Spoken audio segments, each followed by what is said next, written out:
feels great. All right, ladies and gentlemen, we're going to be going over a bunch of games, the remainder of the matches as far as we can figure out. Of the Super Cup, we've got, I believe, 7 games that we're going to be covering today, and this first set of 47 minutes, if you know my style, is probably going to take 2 hours because of all the things that we have to go into, not least because we're going to be going through 3 separate games today. It is going to be Azure versus Mixu, and I want to note that we're going to see, oh, well, thank you so much for the follow theory. I really appreciate that. You must have seen that when I was clicking socials and doing whatnot earlier. A couple of housekeeping things. So the Azure versus Theory gameplay with the Lugia thumbnail that people saw on Twitter is going to get recut. So that means that is going to take some time before it re-uploads, and then I can cut it again because it saved the wrong half of the video. So we're going to revert that, recut it, and then send it out, and then you will get to see the video that is attached to that hilarious thumbnail. I've ordered some food, so at some point I am going to pause and go get Domino's because it's tasty, and get some pasta, and if you come in while that's happening, I don't know what to tell you, I need to eat. And then after that, something you should know is that if you're here expecting that you're going to be listening to ItanoCircus cast and on top of my analysis, you're not going to be. In fact, that's why the Bang Supercup, Bang Map List, and Bang Match 4, Match 5, Match 6 information is put inside of, those are the commands that are now available and that you can see that are on the stream highlights or on the stream title. Go ahead and hit those. The Bang Match 4, Match 5, Match 6 specifically link over to ItanoCircus cast to the channel where he and I believe it was Mapu TV, did an excellent job getting those games, and you can watch them in their live, unedited state. If the pausing is too much, or if you find out that you don't actually want to stop on every frame and analyze whether the pixel of the scout movement was suboptimal by 13.6%. Or other characterizations that I have heard in a decade of doing RTS analysis and replay looks and helping other people. So, without further ado, let's just get into it. It's Azure versus Mixu. This is going to be not only a long one, it's also going to be Vanguard v. Vanguard, and we have some preliminary thoughts on this. So, Vanguard v. Vanguard, we know that that was the first faction and that it came up before Infernals, and so I suspect that a lot of what we see in the early Vanguard v Infernals meta, which is what this undoubtedly is, pretty early in the state of Infernals as a new faction, as people are figuring out where to go around. We're going to see a lot of Hedgehogs because we see that trying to be applied over to Infernals with mixed results, and that thought process had to come from somewhere, and it probably came from the Vanguard mirror. The second thing I want to emphasize is that people have mentioned, oh, the Hedgehog looks boxy, it looks like it's new. Well, it probably, comparatively, either is a new unit or they're struggling with figuring out what the art direction is for that unit, given that everything else has it seems to have a predefined aesthetic, like an art direction. I would suspect that the Hedgehog is, at least at the point of the beta that we see these games, a fairly new unit, and people have what everyone knows in Pokemon is new toy syndrome. You want to play with new things. So what I'm saying is, we're going to see Hedgehogs, and why wouldn't we? It's a fast mobile unit that gets harassment, and it's pretty good against slow, dumb, powerful units or buildings or static defenses, especially as they're building. Why wouldn't you want to see that? So, we're going to get into Azure versus Mixu, and in a horrible twist of fate, Azure, despite the name being blue, is actually not the blue player on the top. Top right is Mixu, bottom left is Azure. First thing we're going to see are scouts going out. I would say that this is pretty standard, but this is probably also the first time most people are watching this. I've watched this replay quite a number of times. So, I do want to note something there that might be confusing for some people. We see this in Little Wargame a lot. So there are no pickups in Little Wargame, but when you make your first scouting unit, it's very common on the most popular map, Ravaged, for your 2 raiders, which are essentially scouts in terms of their speed and their purpose of scouting out what information your opponent is doing, getting some info in one of the most common openings. You would think that the 2 would just get into the middle and fight each other, but that wastes both times. In fact, if one person is trying desperately to fight yours, that indicates there's a proxy or rush. They want to wear down the hit points of your units, and there's, especially in this game, because there are pickups and there are orbs and there are creeps, it's just better to skip each other and go find out what the other player is doing. But a small room for optimization if you are the more aggro player. Yep. Some neutral units and some pickups. Not much to talk about here. I do want to note, as some background thought as we're waiting for the games to go on, don't worry, the pausing and the figuring out what could be done at all stages is going to happen pretty soon. But, ooh, okay, so when the scout gets here and it doesn't see a building, you have to be wary of either a proxy or a fast expand, and this build right over here. I don't actually know if this is a good location to put the buildings. I think that this is kind of informed by the... I think this building placement is somewhat informed by Vanguard v Infernals and the general idea that you don't want units to hit each other. I want to suppose something that we see inside of Little Wargame of all things, which is actually that you make a wall such that the only thing that your opponent can get through in the wall is the gold mine and the castle, or in this case, your command post and your illuminite ore. And the reason that you do that is in Little Wargame, workers are quite tanky relative to early attacking game units. Like, they're pretty resilient and can do a lot of damage, and with the ability to do micros such as just ignore collision while going between gold mines in that game, you can actually stop and block a lot of units. I actually think kind of the same thing should be happening here with building placement in Vanguard v Vanguard. Sure, you would love to force an overcharge out of your opponent to make this happen, but we can see that the scout doesn't have that many hit points. It only has 250-ish hit point bars. Right? Maybe it has 110 or 120 hit points. I forget what I put in the Vanguard unit analysis that I did on one of the other public videos that we have seen, where we can actually see what the state of the hit points are for the scout in the beta. But you probably want to leave an open space here so that the mobs can just turn around and attack the scout, and if anything more threatening comes up, you have overcharge, which does so by default. Mobs are weaker than workers in Little Wargame relative to the DPS that other units can attack them, but when you have overcharge, we've seen them just like take 6 of them, swarm a Magmadon and kill it. So I actually think the right thing to do here is to not wall here, and here, so that the scout has to go down through here or all the way around, in this kind of like an anti-Reaper wall like we saw in some TVPs. Yep, and when the scout gets here, you can see the damage that it's doing. One Bob is trying to kick it away, but notice that the scout with its 120 hit points, I mean, it takes off some of the 130 hit points of this Bob, but as long as you could just focus it out back, then it's fine. The real problem here is that this... we can see that Azure is just trying to get to target the one Bob and target it low, and is doing a good job. Yep. But mass repair is quite a thing, and so this is just lost mining time. This is a micro check, essentially. It says, hey, what are you doing? I actually think that once you get over here and you see that the workers are alone, they don't seemingly have any buildings, there's 2 big red enormous flags that should be triggering in your head. The first one is, how many Bobs are there? Because if there aren't as many Bobs as you think there should be, you can breathe a sigh of relief because your opponent is bad, or if you're in the Supercup, you breathe a sigh of terror because you know that your opponent is proxying you, and we know that the high ground of Broken Crown Hinterlands makes it quite easy for people to go ahead and proxy you. There are many places that they can hide the proxy, although right now for the games we've seen, they just hide them over on the tree lines over here on the upper side of the middle rift. Which is curious because that takes like 3 seconds for any unit traversing that area to find anyways, and if you count the number of Bobs and you find that there's an appropriate number of Bobs there, then your opponent is going for a fast expansion, and that means that your job is to have the scout be here and harass the Bob or Bobs that are moving out to do the expansion in question. Notice that there are 3 Bobs coming out, but actually the damage that was done earlier trying to pick off that one worker as a micro test means that this scout now has absolutely no ability to pick off the one Bob that will be building things, although this is probably respect and testament to Azure's micro, that Mixu is bringing not just the one Bob and saying my scout can handle it, even with as low health as it has.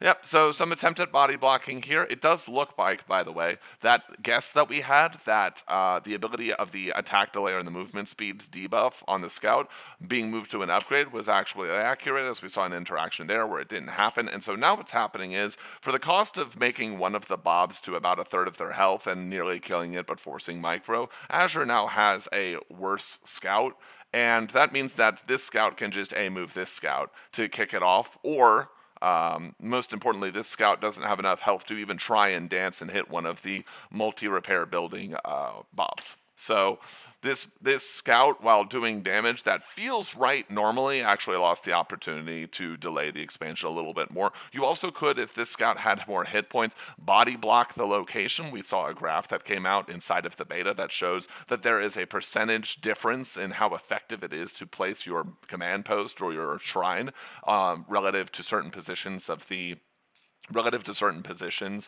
Illuminite, or we saw, I mean, I knew we would see this. We see the same thing in Little Wargame where the workers clump up in a manner very similar to the Illuminite mine into the Therium. Yep, and so there's a pickup there for health. Yep, and actually now the fight is lost. That's interesting that it goes to full health and then continues fighting. We don't have the camera screen showing us what's going on the other side. I actually think that this is fine. This is fine over here if you're Mixu, because while this little dogfight is happening, right? I could make a joke here, but let's not draw the ire of any NFL fans, shall we? While the dogfight is happening here, you're trading your one unit that you start with the game with for their one unit that they start the game with, but you have some expectation because of how aggro they're being that they're not doing a mirror build. So if your opponent has a more aggro build than you and they want to trade hit points like this, you should be a little bit concerned, but notice that the hit points being traded aren't bobs. There's not overcharges being drawn. So actually overall, I think this is pretty good for Mixu. Stella, get down. So as long as Mixu is actually as long as Mixu is trading with this scout, the size of the map, and as long as Mixu, some nice high ground abuse over there. As long as Mixu is trading health somewhat competently and has their eyes on the middle of the map, which is the central attack path, they'll know if there's anything kind of weird like fast Lancers or Exos coming up. But given that the metagame of Vanguard v Vanguard seems to have in its initial stages been applied to Vanguard Infernal, we know what's happening. And also, Azure has been doing this pretty consistently throughout his games on Broken Crown Hinterlands. You can see that there's no expansion there. That's right, it's a one Hedgehog. It's Hedgehog expand. That's right, we're calling it Hedgehog expand. I don't see anyone else calling it Hedgehog expand. I wonder also if what's going on here with Mixu is that when Mixu played against Parting absolutely, it's a different faction, different race, different map even that was on Secluded Grove. But I wonder if the idea of, oh shit, I get completely wrecked, is deep in his mind, and that's why there's multiple workers constructing here, so that what happened in the earlier match doesn't occur again. Alright, cool. Yep, and now we have multiple dogs. Oh, it's not Hedgehog expand. Oh yeah. It's Scout. Now, this one scout is going to get away, and that means the defense is going to be kind of annoying here. Makes sense. I mean, if we think about it, Fiends are actually struggling to... Hedgehogs are the speed of Fiends, but struggle to deal with them because of how many there are and the way that the rockets reload. Yep. You get the BOB Overcharge. This is going to last 21 seconds, which should buy enough time, if not to have 2 overcharges, then to have 1, and then after that 1 definitely have enough to overcharge. You probably want to slip into the main here or attack the bobs that are out the side. Notice that the area that was covered by BOB Overcharges is kind of big. Yep. So a scout dies and the bobs are going to be leaving here. Azure's just going to say that's fine. The Biokinetics lab is just kicking out these bio and mechanical scouts. The follow-up is really important here, though, as this is now essentially a castle first. This is now a command post first that has gotten a defensive structure up. And that means that all of the ticking that happened earlier with the initial scouts are not really paying off. Now, what is happening here is that there is obviously map control if the Lancer gets too far out of the way. The fact that it's range 1, range 1.5 melee, and seems to do 70 to 100% on a cleave won't matter. A very Fiend versus Lancer interaction will occur. So we would expect, and again, I like that Azure does this. I think this is actually something that benefits the way that you play as this faction, is that you get some units out, you get some map control, you move out, you get some units, you get some buffs, right? These are small units, so they can actually get through the Light Forest because they feel like Fiends, but they're not actually Fiends. You can just do this run by. There's going to be an overcharge in the main. Yep. And you get the scouting information of... 1 second. Stella, come here. If she does that again, we're going to pause the stream. I'm going to go take her and deliver her downstairs because there are other people who are trying to sleep. I say as I'm talking very loudly. So there's one overcharge drafted. There's maybe enough space, maybe enough time for one more overcharge, but they're not going to. These dogs are very much like wolves, or scouts are very much like wolves in Little War Game. Even though you have more of them than your opponent has attacking units, you're not going to run into an overcharge line, into a worker line with some combat units. That's going to go very badly for you. And so what do you do now? Well, you go grab the health regeneration, you grab the speed. What you do is you just clear out the map going backwards. You grab the health regeneration, and then you have a choice. You can grab the health regeneration, then the speed, and then back over this way. You don't really want to race over to the third because your opponent, you were in their natural. You would have seen if they were getting it. And in fact, we see that right now, Mixu is getting something over here. And the worker is going to notice, or the Bob is going to notice that, hey, I wanted that to be an attack path, but actually now we have to worry about it. So they're going to kill the health camp. And then once they kill the health camp, wouldn't surprise me if they get healthy and then run back over to the third base location. And this is the Z pattern that I was talking about previously. And also this is something that Azure does I rather like, is that once you have realized that you can't do enough damage to kill your opponent, you make sure that you go forth and grab a couple of neutral objectives to kind of help offset that, maintain your presence and your dominance. As long as you don't completely lose everything, you should be fine. Command post goes live, which means we should be seeing a BOB overcharge. Yep, and there's an overcharge in the natural yet again, so the scouts are actually doing their due diligence and their best to make sure that these units kind of get wrecked. And there is no actual ability to do the overcharge in the main right now. This is something that's really, really good about having the early units. Yes, the defensive aura that the Bobs get lasts long time, like a very long time. This is like a 21-minute aura. Yes, it is kind of crazy that the area of effects is so large. It's also kind of nuts that you get so many of the charges. But if you're doing what Azure is doing, you're actually pressuring the overcharges pretty well. And the overcharge is what gives you some safety that you can go for faster expands. And so I think pressuring this and forcing some units to be made is very, very important. The overcharge is a little bit delayed over here in the natural. And some units are, in fact, going to go down. I mean, these 3 Lancers have done a good amount of economic damage. I think even just what we've seen on screen, there were 2 units that got wrecked. A lot of scouts are going to die because of the buzzsaw. And now this is really unfortunate because there's a BOB overcharge with half health Bobs, a tower that is still being constructed. The majority of the scouts that went into the main are doing absolutely nothing.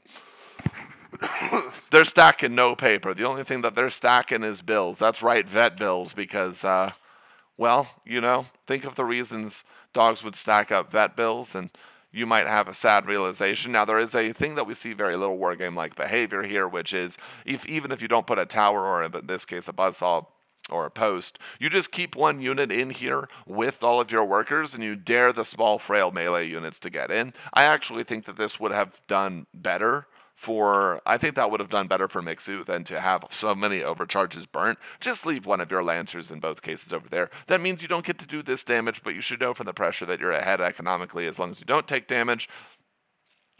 Yep. And the Lancers are actually going to run away because mass overcharge, it turns out, is pretty good. I wonder what the cooldown duration is. Yeah, it's worth wondering what the cooldown duration is over here on the overcharge, because it seems to have, though it's never been explicitly told to us, it seems to have a delay in addition to, it seems to have a delay into when it can be used. And so the natural is now actually kind of scuffed. There is a defensive structure over there, but Lancers or units are just coming over, and the loss of all of the Bobs earlier now means that the advantage that Azure was going for has been kind of in it, like kind of redacted, kind of removed.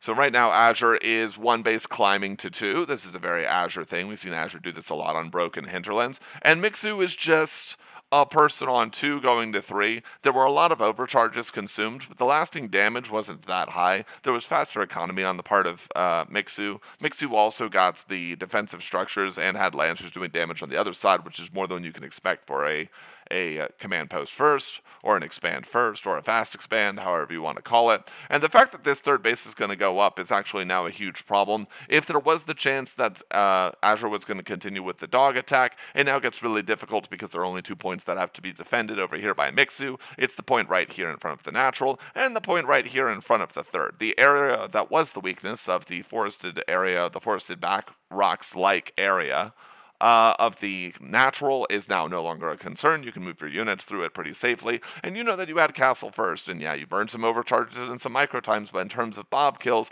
I think I only saw 2 or 3. Maybe I saw even less than that, actually.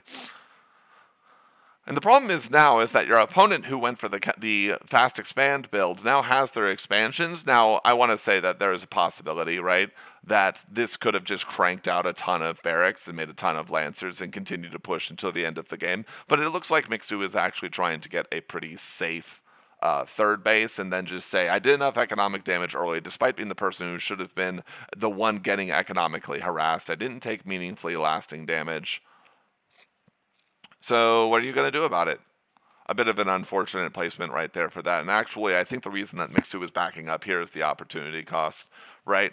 These Lancers would be better off trying to secure vision camps or deny vision camps if they don't belong to him. They also would be better off defending the area in front of the third, because you just see your opponent doesn't have a lot of units. We see this in Little Wargame a lot, where someone will be ahead economically despite being also the economic and thus supposed to be defending player. And then when they get into an advantageous state, something that all people tell them, right, all I wouldn't say analysts, that makes it sound too hoity-toity, but all of the people who are a bit like up in level, if you will, right, compared to them skill-wise, say, hey man, just take your units. You could probably kill him now, but it's kind of unlikely. There are some ways that could go wrong, right? Just keep your units alive, run them back, get map control, secure your third, then expand into like an explosion of military units, then crush them, then you win the game. All right.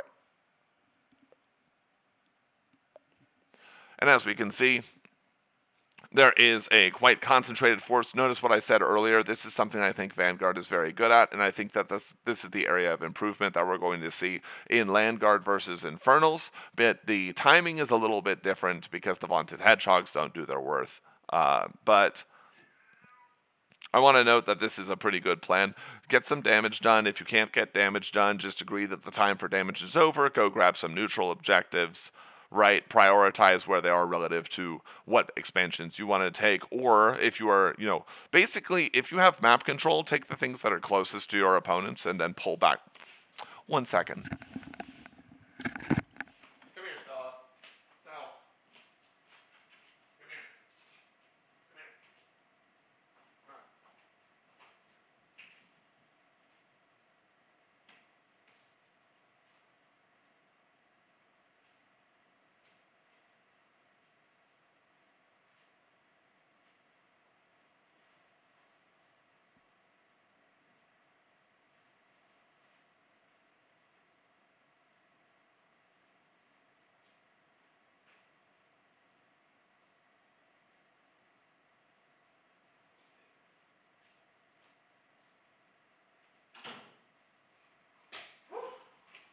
And we're back. Just had to take care of some cat-related things. All right, so now we have the problem of you have the economic player has now. This is the first. David Sirlin talks about this in Playing to Win. It's no fun to have your opponent, like, if your opponent, if you thrust or an attack at your opponent and they fall over and die, or if the first thrust of their attack hits you, you parry it and bowl them over.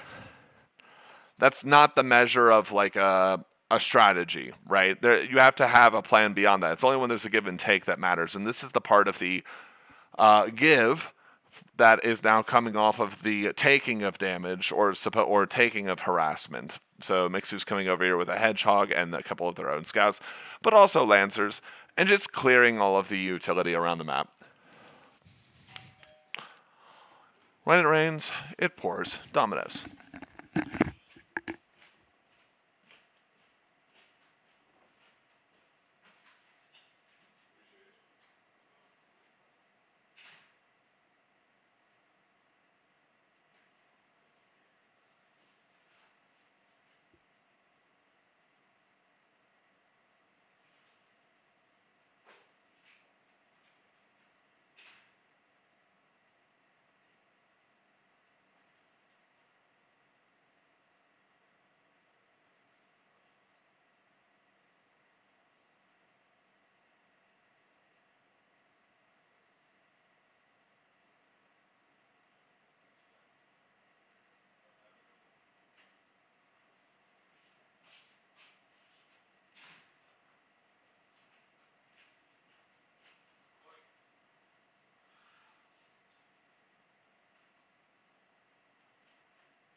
some dominoes, as predicted. Let me grab this.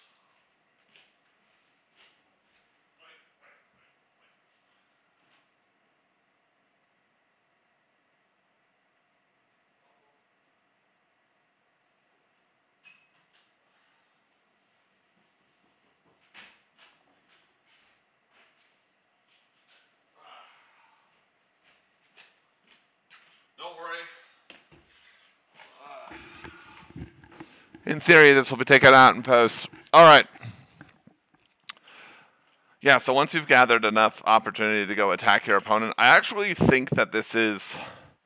What we're going to see is, I think as the game evolves, you're going to take your superior forces and attempt to attack your opponent, and if you find that you can't damage them enough, or if you find that it's too risky, or you've done as much as you think you reasonably can do, you will then backtrack and take map objectives, right? In this way, I think this game will favor the aggressor, right? Because if you aggress, you have map control. If you have map control, you then can take the sub-objectives. Good stuff. Now, what's interesting here is that actually, I think that Azure's attack plan is very good on Broken Hinterlands. His way of let's be aggressive, let's take advantage of creeps is pretty intelligent.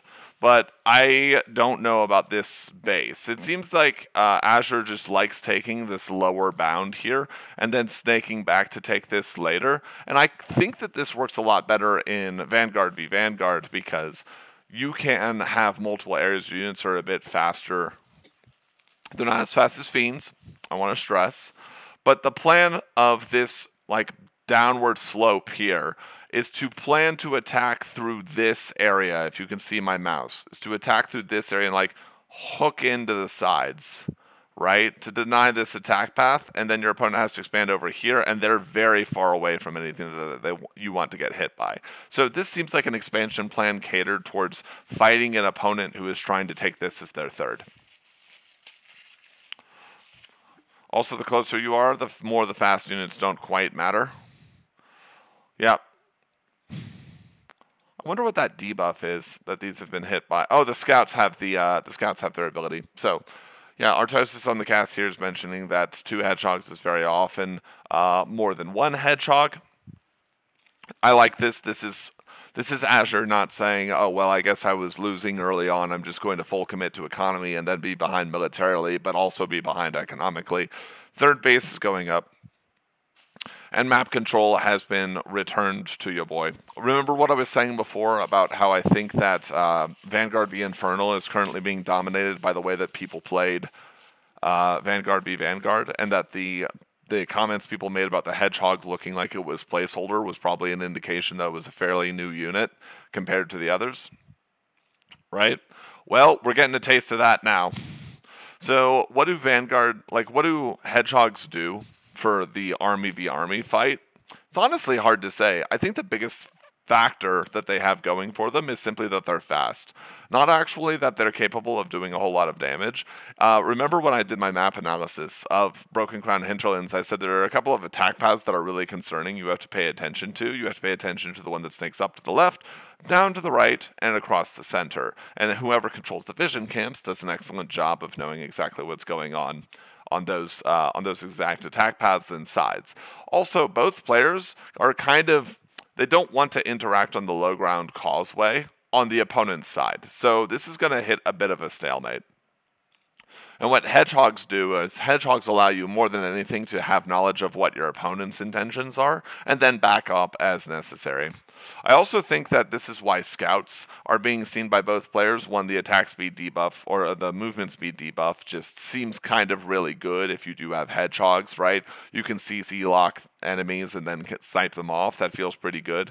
But I think the real reason that you're seeing them is, what if you have too many forces? I can just back off. Oh, what if you're taking this base? I would just back off. I think the relevant portion right here, and I think as we see more of this, we'll see less of the hedgehogs being part of the main thrust of the army and kind of F2 plus Aing, and I think we'll see more of the scout hedgehogs being moved around separately, especially at this stage of the game, to say, okay, I need to confirm whether or not you're starting or what your intentions are for your 4th base without you actually you know, killing all of my army and causing everything to go to crap. And with the biokinetics lab stinging up, we're going to have a lot of hedgehogs and a lot of scouts. It makes sense, they're fast units. This is something I talked about in the Vanguard versus Infernal match that we saw of Mixu of Azure versus Theory, which is, yes, Lancer Hedgehog is probably really good against Fiends if you force them into a corner with a lot of static defense or walls. But the real problem is you are going to struggle, and I mean mightily struggle, to force them to commit. I like the Medtechs here. I've said this before, the games were even cast, but Medtechs, again, is just a contender for me of like kind of a cracked unit. The fact that this thing casts a healing ward on a unit that then radiates out and gives an aura benefit of heal and regeneration rate is nuts. Problem is I think it goes well with the Lancers and the Exos, but you see this sometimes when people, this kind of stuff is a little weird. I actually think your army should probably be in 2 sections, right?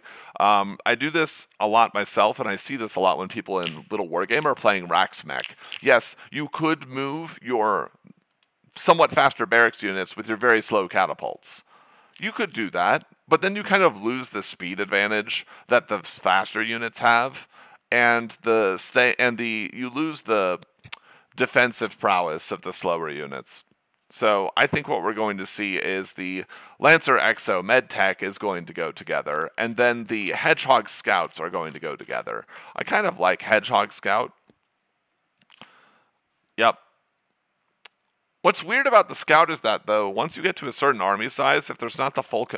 it's extremely dangerous for both parties to go into a full engage and have the full commitment, because if they ever go into the full commitment in Scout v Scout, the person who finds out that they're losing is suddenly lost the game because of the attack hit. If it's just one scout hitting one retreating unit, that's not so bad. You can probably turn around and fight it. If they have an army behind them and there are 4 scouts nibbling at your heels and slowing you down, then your whole army just gets wiped. And I think that's actually the purpose that the Medtechs serve here, is to say, I have more survivability if the game actually hits to a straight up fight.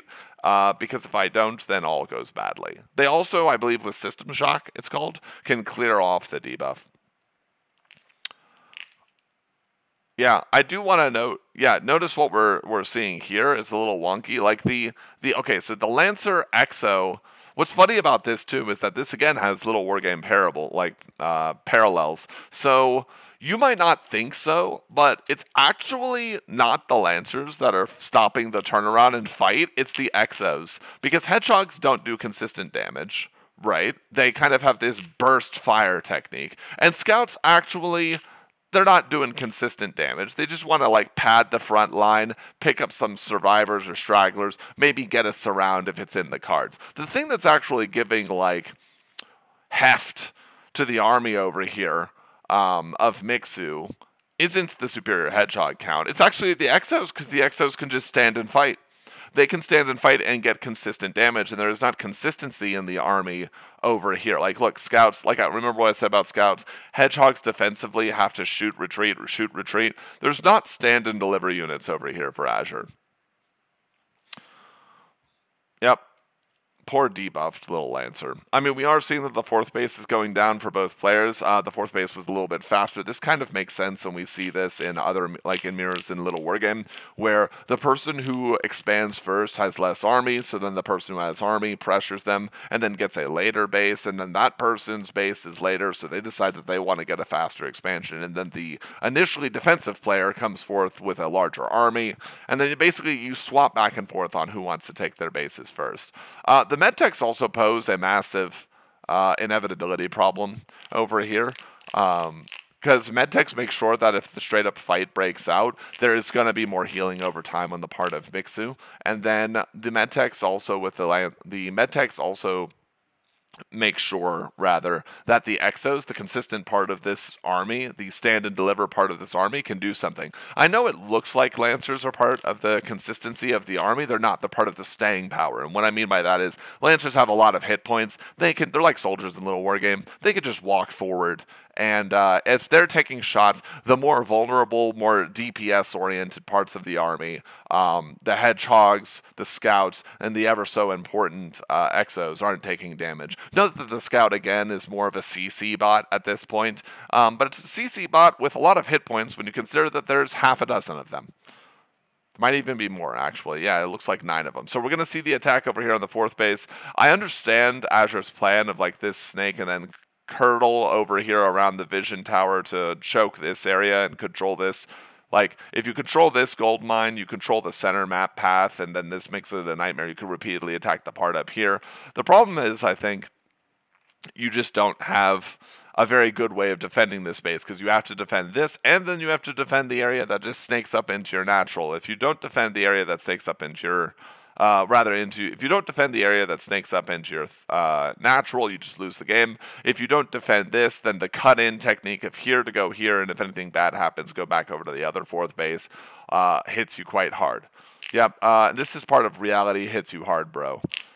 Because while you have fast-moving units, you don't have a relative speed advantage, and so there's the cancellation. The 4th base is going up.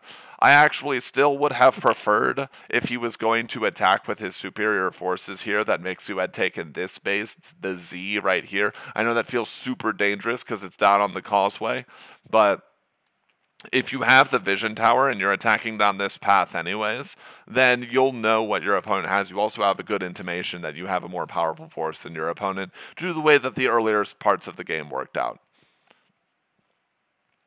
Yep, there's BOB Overcharge. I don't even think BOB Overcharge is enough to save this because they can just run back to the health camp. Yep. It's actually very important defensively. You learn from this game, it's defensively important to clear out your health camps. It's defensively important to clear out the speed camp if it's somewhat near your base. Like, I'll take another example, right?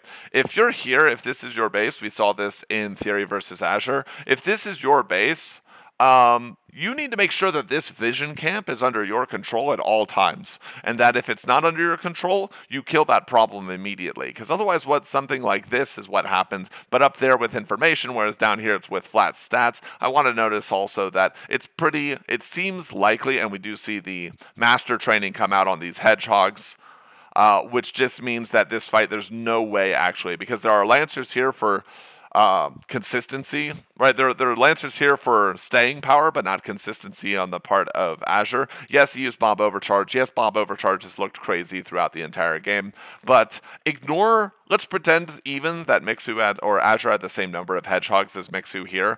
The Medtechs with their master training and the AoE heals that they're getting, compounding with the health regeneration right over on the right-hand side, means that these heroes right here, like the heroes that'll win this fight are actually just the Exos. The Hedgehogs for the buildings and the defensive structures, sure, but the Scouts also just the Lancers and Scouts paved the way for the staying power of the army, but this is the consistency right here. I know that sounds weird in an army that looks like to say that the consistency is basically in these 2 or 3 units, but they just are. Yep. Also, just look at that. Like, look at this healing all of these, and there's no good way to get through the choke ever. Yeah.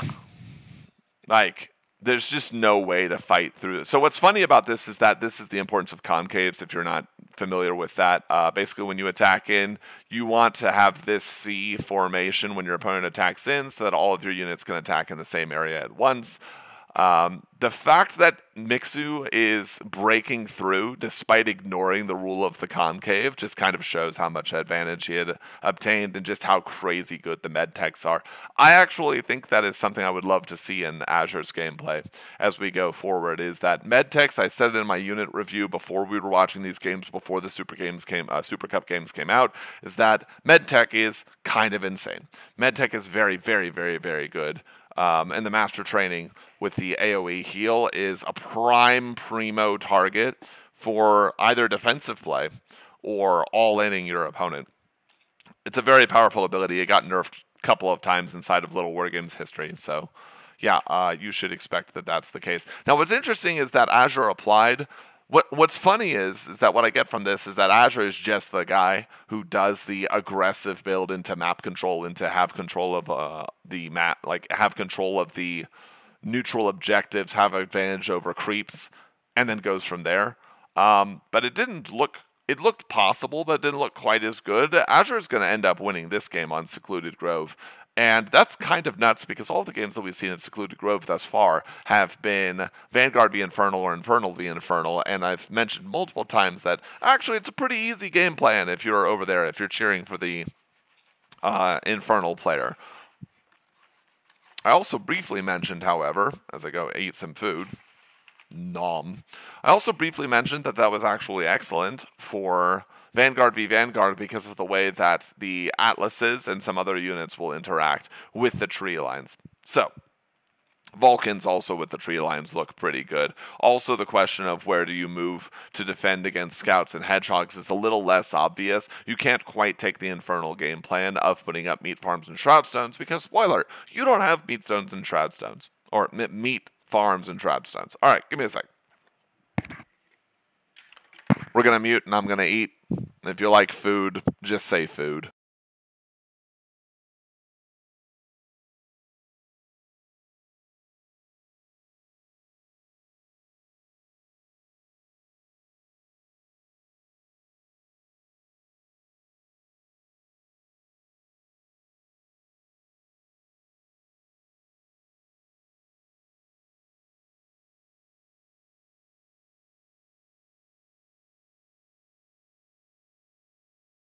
By the way, if you're not a bot, the name Tiger Uppercut is sick.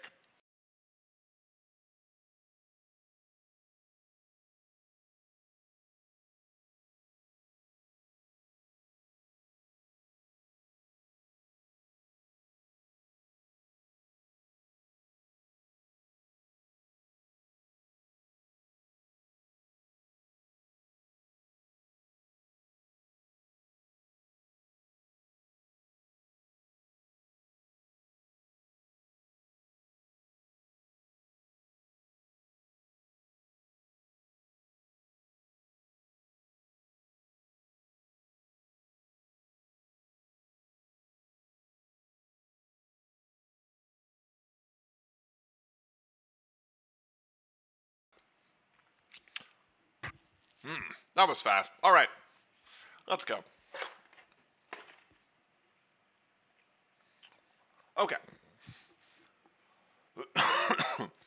So, Mixu is once again the blue player. Poor Azure. We could skip past this a little bit. We're going to see scouts touching each other on the night. I want to notice that anytime that you have a map like this where there is a circular center or there is a question as to which path you take or don't take, right?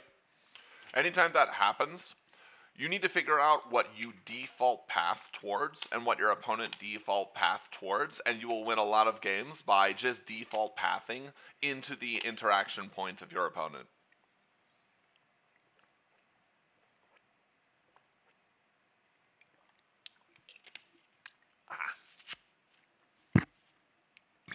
Tasty. No, but what I mean by that is simple. If you know that your opponent is going to path up into down and on the right side, and you normally path up into the left side, if you path over down into the right side, you can trick them into thinking you're doing a proxy. You can probably get some hits on them if they're being greedy and putting stuff on move command. They're probably not accustomed to you interacting with them at that point. It gives them something else that once they know you can do it that they have to focus on. There's a lot of small benefits. Also, if you know that you're going to be doing an aggressive build, you can forcibly path in such a way that your units interact with their units, and that means that you can wear down some of their units' health before you go in with your larger attack or with your additional reinforcements. Yep, both of them are having a disagreement about how effective they can make their scouts. What's interesting is I think the first thing you do is you find out what the opponent is doing. Unless this matchup is the case, unless it is the case that because of BOB Overcharge, people just don't harass in the same way, right? Yep. And they're both going to expand. Not much to talk about yet. Yep. And Scout tickles. This is great and all. I do think it's kind of wild that people do this kind of expansion on this map. That seems a bit wild to me. Right?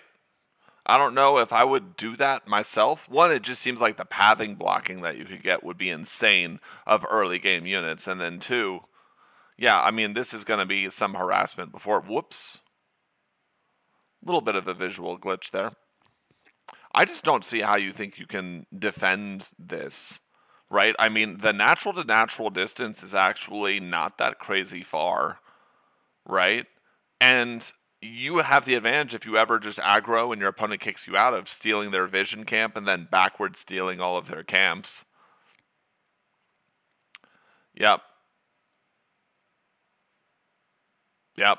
Again, I'll talk about this. I really don't think that this is the way to build your buildings. And the reason I say that is that if there is an attack that's coming in, you've actually just made it so the bobs can only funnel out this way or this way, when in theory, while getting attacked, you'll have 12 of them. And so you actually want more surface area so that you can catch them, or you can catch enemy units. Now, if this is being placed here so that you can forward units out of your base a little faster than placing them back here, I understand that, but then in that case, why not build them near a ramp or something like that, especially if you have fast units, the couple of extra seconds that you get. So you spend a couple of seconds one time to send a bob out further towards the ramp, but that means that series of units now is a couple of seconds faster out the gate towards your opponent or towards any relevant portion of the map, faster for the rest of the game. And again, I'm not convinced that this defensive structure actually helps. I'm not guaranteeing that we will have this, but what if there are hornets that end up attacking you? What if you get dropped, right, in some meaningful way? What if your opponent forces units into your base, not through a drop, but through a run by? You have no way of like reclaiming the surface area, and then your Sim City becomes a trap. Again, I would like this to be a little bit further out this way to guard this wall. This is a very little wargame positioning where you just have the command post, the Luminite, and then all of the bobs here, and they defend this area because overcharge plus a couple of units in here allows them to do that. You just wall this area off as best as possible as the Therium is going down.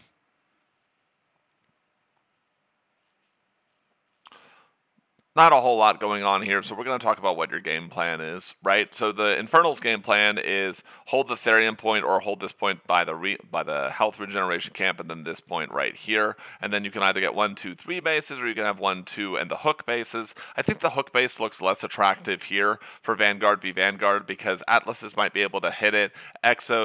Vulcans will be able to charge through it and then make the hook into just an awkward little rivulet line that gets absolutely nothing done. So what your third base is here is kind of interesting. I do think that one of you, because Vanguard seems to have more play as intra-faction differences, right? I think that if you're the Medtech player, you do want to have like all of your units ball together, big dumb fight, and that means you play Infernal-like, right? You probably go 1, 2, take the hook base, and then push down this line, the Salamander push, and then if you are the Scouts player, or you have like Scout Hedgehog, very fast units, and you're going to defend just by being everywhere and harassing your opponents, and then making sure you take camps with your map control, I do think you take 1, 2, and then 3, this base off over here to the side. And the scouts argue with one another. That's a move command. Yep. Doesn't much matter yet. I mean, really, it doesn't much matter yet. This is essentially equivalent builds at this point. It's not, but it's close enough, right? Like, there are a few more scouts over here on the part of Azure, who is somehow against brand, not blue, which is really odd. Okay. Yeah, the rally point here is showing where they are. Oh, yep, Bob. Okay. I want to note also that the faster your units are, the more likely they are to achieve veterancy, which, given that veterancy seems to be a plus 10 or plus 20% health boost and then a plus 10% damage boost, means that anything that already has good base stats in either one of those in either one of those areas is well favored and well positioned. This is probably why we see scouts and hedgehogs used so often, because any kill that they get you might only need 3 kills or 4 kills on a unit for that unit to then have like 10% extra damage or 20% survivability. Yep. Okay, so it's actually scouts are a little bit slower than fiends, it turns out. I mean, at least on this build, they're noticeably slower because that was a straight run for the fiends. But yep. Yeah, you really, if you're this hedgehog, it's a dangerous game. You wanna kill these, because if you kill these, you deny the pressure and you get the veterancy, and your hedgehog is justifying its tech endorsement. And if you're the scouts, you just want to tickle it, not lose any units, and then make sure that you kick it away from your natural, because once the hedgehog starts hitting buildings and you have to do the dance there, it's very uncomfortable because they have the whole map to retreat to. That means they also have control of the whole map, and you do not.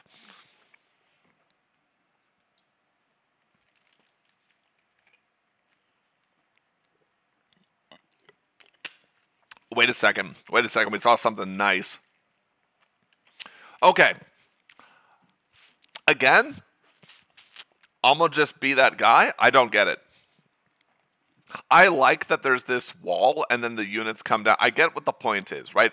The point is that the units coming down from the main cut out here through the natural, and they just get out onto the map faster. And that's why buildings are out here as well, as so that they can just build out here faster. I don't even dislike the wall, I just don't like where it's placed. If these buildings were placed to the north such that there is a contiguous wall from the high ground part of the ramp on the left side going up into Mixu's base, and then this was free, that would make a lot more sense. Because now what happens if the hedgehogs need to be repaired? You got to move the bobs all the way over. What if this area is getting breached? Well, the bobs can't really help defend because they have to overcharge and then come over to this side. Whereas, what if these buildings are getting attacked? They're on the outside. You want them to take hit point damage. You know that it's effective against scouts. It's true that the buildings will be effective at denying scouts from doing their things. I mean, after all, reduced movement speed as a debuff on buildings doesn't matter to buildings. But if these were placed up here, then yeah, sometimes scouts would be able to attack into this area. But they would never be able to full commit. Otherwise, they risk death, right? As soon as they breach this line going up, they're all dead. They're all dead units. And you have hedgehogs, which are comparably fast. Yeah. I don't much like the wall, right? I do like walls, I just don't like where those walls are. Wow, that's some pretty nifty micro, actually, there, to avoid the debuffs. I love that the dogs can control this area. It's so good, like, the ambush tactics are crazy. And so now the plan here is very simple. Okay. Here's kind of the awkward position that Mixu is in. Azure has nearly as fast units. Azure has map control. You have to keep a track of where all of the scouts are, because if any of your hedgehogs die, you probably just lose the game. And Azure can take the third base. Azure can go back to the vision camp if you want. Azure can go grab the double. He can hard tech. He can go into whatever he wants. So what's interesting, actually, is that we've seen consistently that Azure has had an excellent game plan on Broken Crown Hinterlands against Infernals. But it kind of suffered in this last game against Mixu. It actually looks like Azure's game plan for Broken Crown Hinterlands is very good on Secluded Grove in the Vanguard mirror. So if you're watching this and you're like, how do I play Vanguard v Vanguard? I actually think Azure has a great idea on this map of how to do that, and then had the same game plan, but a map that was less favorable. I would actually characterize the expansion decisions as a little different, as something I would struggle to agree with, right? So here, exactly. Okay, so watch this. You see how the hedgehogs had to retreat? The hedgehogs in this fight, let's back up. I was talking about this for a little bit before. So imagine if this wall weren't here and it was a contiguous wall to the north of the command post that went to the left-hand side of the ramp going up into the main. These hedgehogs can go back here and then circle around. They can come into this area.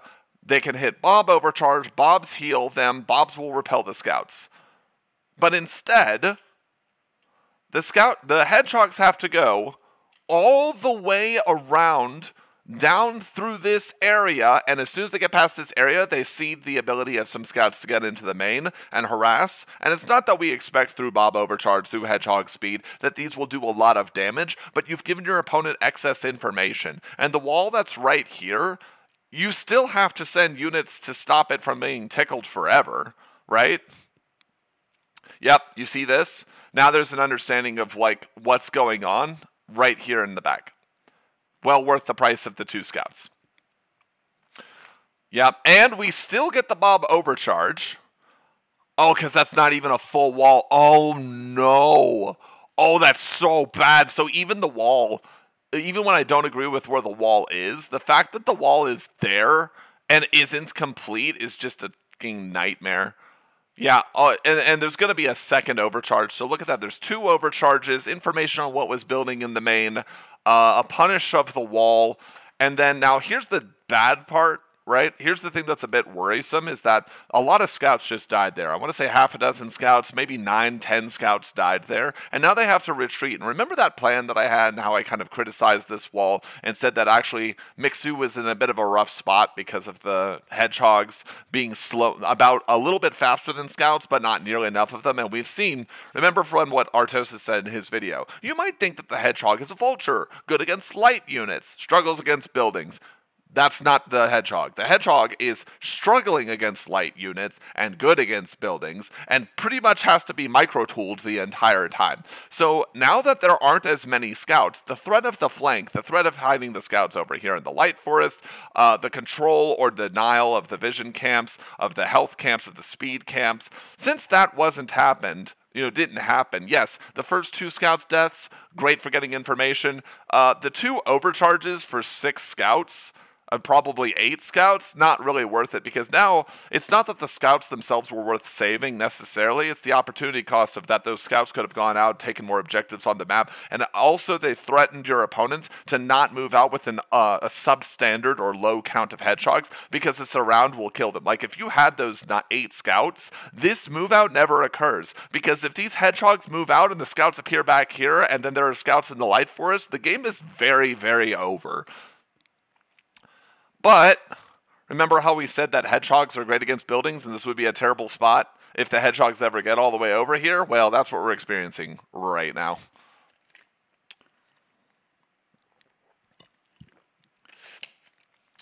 Yep.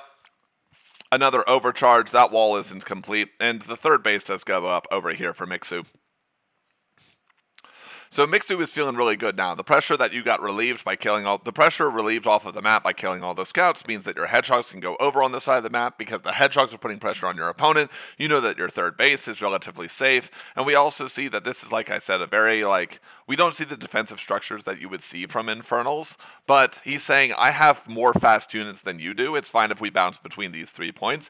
And I want to note, we should see something happening pretty soon here for Azure, because Azure's game plan has consistently been 1 base aggression climb into a 2nd base, 2 base aggression, climb into a 3rd base, right? And it's really only about seemingly the 4th base point in which that game plan falters.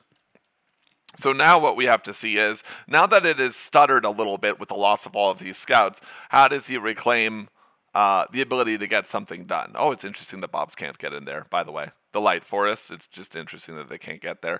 So now we have a battle of hedgehogs versus a smaller number of hedgehogs and scouts. And so what that means is actually this looks like it's an even fight, or like there's a lot of aggression coming from the top side of the map. But really, there's about a 60% line or parallel right here, beyond which the aggressor can't really make progress going forward. The biggest benefit of having the speed control right now is to make sure that you know how many forces your opponent has, where is their 3rd base opportunity, and what else are they doing on the map. I want to note that Therium is just considered highly problematically placed. Yep. You want to grab this because we talked about this in the previous game. If you don't clear out the health camp and your opponent shows up with more forces than you think that they should have, they start using your missed opportunity of a resource as an offensive resource. They have access to it. You can't clear it because they probably have more forces or a comparable enough set of forces. And this is kind of a bad. Okay. So notice that up here now, we did hear that there was some nerfs happening to the speed camp, so possibly there was a desire to go grab the speed camps, but speed camp is kind of weird with hedgehogs because if you have hedgehogs, the hedgehogs are the fastest things on the map anyways. And if and speed only matters if you can get from one place to another more quickly than your opponent can interact or defend. So we see here the weird scenario. Let me back up and unpack that a little bit. So if speed gives, and we don't know because this information has not been publicly stated, but if the speed upgrade gives a flat percentage increase, right, based on the unit's current movement speed, then that's really good for fast units. But if it gives if it gives a percentage increase, that's good for fast units. If it gets a flat upgrade, that's really good for slower units. So if we find out that the speed upgrade gives a flat upgrade, then that's actually not that beneficial. Like, let's hypothesize that the speed of the hedgehog is a 5 in little wargame terms, right? Or just a 5. If you go from 5 to 6, then you can move out on the map a little bit more, but let's think about what was being given up in the process. So you already had map control, you had cleared out the enemy scouts, you already were positioned on your opponent's side of the map, and you went for the speed camp. Okay, to do what? Like, to be even faster on their side of the map? It's just curious. Anyways, we're going to see some harassment over here and a BOB overcharge and some... Oh, no, the hedgehogs are going to go down. Yep, one's going to go down. Another one's going to go down. The building's going to get wrecked. BOB overcharge can't come through. And there is going to be all of the units that are back from the speed camp saying, hey, how are you doing? Couple of hedgehogs will get away, some scouts will get away, another hedgehog is joining the fray. This is a lot of veterancy that's being given over here on the part of these scouts and these hedgehogs, and I want to note that all this was done for a speed upgrade, right? You went out of position so that you could get the speed to rush back to being in position after your opponent forced BOB kills and forced kills and overcharge, grabbed the health camp, or saw that the health camp has already spawned, and now we see that the offensive health camp is going to be a real big problem for that third. I actually think that's another reason why, even though it feels bad, you should probably take the hook as your third. The health camp is a dangerous thing to have by your third, especially if it affects both. Yep. And now the wall is going to punish again. Yep, because you would have loved to have run these hedgehogs. Again, we're just going to back up. You would have loved to have run these hedgehogs right here. Mass repair, BOB overcharge, this is done. No problems. But because there's this wonky hook, right, in order to get to a place where these can be repaired and you can hold off the aggression and the attack, you actually then have to BOB overcharge, move the mobs over to the side. Otherwise, you forfeit the area into the main for a scout again, to be annoying again. Yep, and there isn't even the ability to have BOB overcharge, as it turns out. These poor veterancy boosted units, they're just dead now. And now, look how far the BOBs had to come off the line. And, look, I understand the purpose of the wall was to have smooth passage of units from the main to the nat, from the nat to the third. I just don't think now that we've watched this, you ever take a third near the health camp. That seems like a massive... you're giving your opponent a massive opportunity where if they are ever stronger than you, or even slightly, they can siege there and make your life a living hell.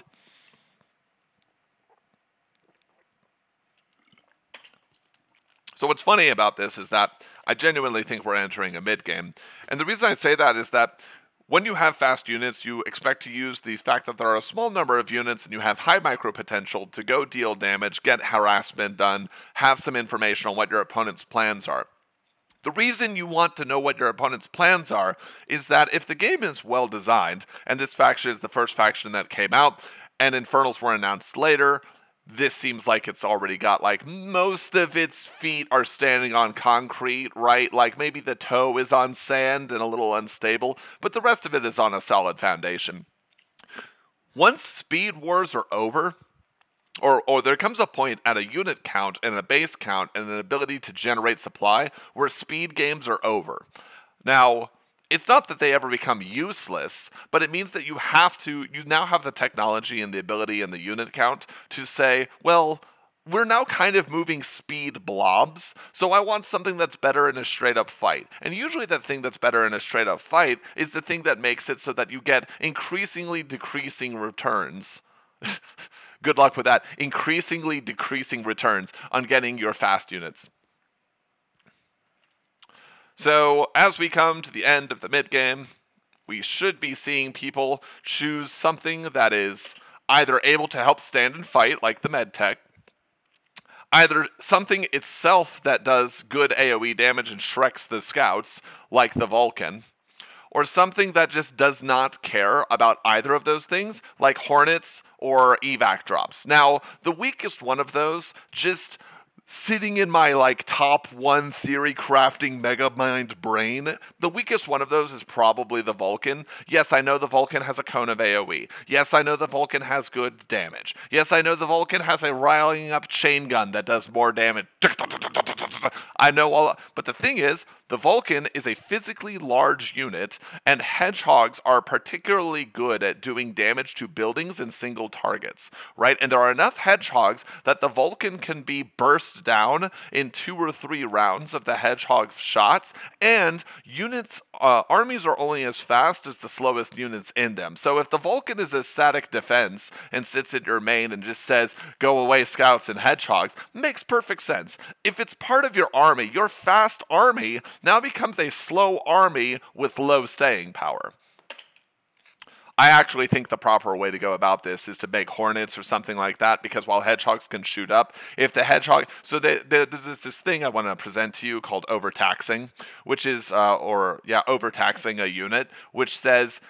Overtaxing is when you put enough pressure on a unit's rolls that if it fails any of them, the opponent loses the game. So Hedgehogs are pretty good at being mobile and dealing explosive damage to large targets, and they also can hunker down to do 40 or 50 damage in salvos as an anti-air unit. If you were to make Hornets, your opponent now needs the Hedgehogs in order to fight your Hedgehogs and to have speed and contest the map, but they also then need to use those Hedgehogs as their easiest tech transition for hunker down to transform them into anti-air. So you are effectively cutting the number of forces of Hedgehogs your opponent has and putting them in a guessing game that they can't win, right?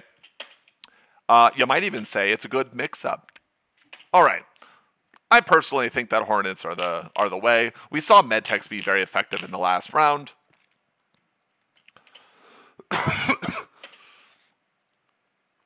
Yep, and this is also, that interaction right there, by the way, where you saw all of the Hedgehogs, once they were losing, had to continuously lose and couldn't micro back or fight back and just had to run.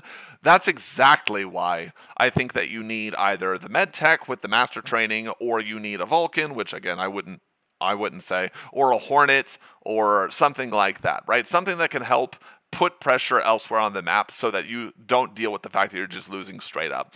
I actually think that Hedgehog Scout here isn't the best units that these players could have, but they're building into what units they want later. Yeah, we see some workers going over to, yes, the correct 3rd base, but it's the 4th base. Oh my gosh. Yeah, and the thing is about Speed Wars, we see this in Wolfsnake versus Wolfsnake in Little Wargame, which is that at a certain point, one player decides, I'm not going to try and kill you with just these basic units or just being better than you on map positioning or in small micro fights. I'm going to put in drops. I'm going to transition to dragons or werewolves, or the equivalents here would be, like I said, Hornets or evacs or Vulcans, whatever the case may be. I will say, however, the more that these range speed wars happen, the less possible it is for your staying power unit to actually be the traditional stand and deliver melee unit. Because of the number of scouts and the number of Hedgehogs, there's now so much possibility for damage on both sides that Lancers don't even add the consistency or the staying power they don't even add staying power to the army with their hit points. It's really, really unfortunate.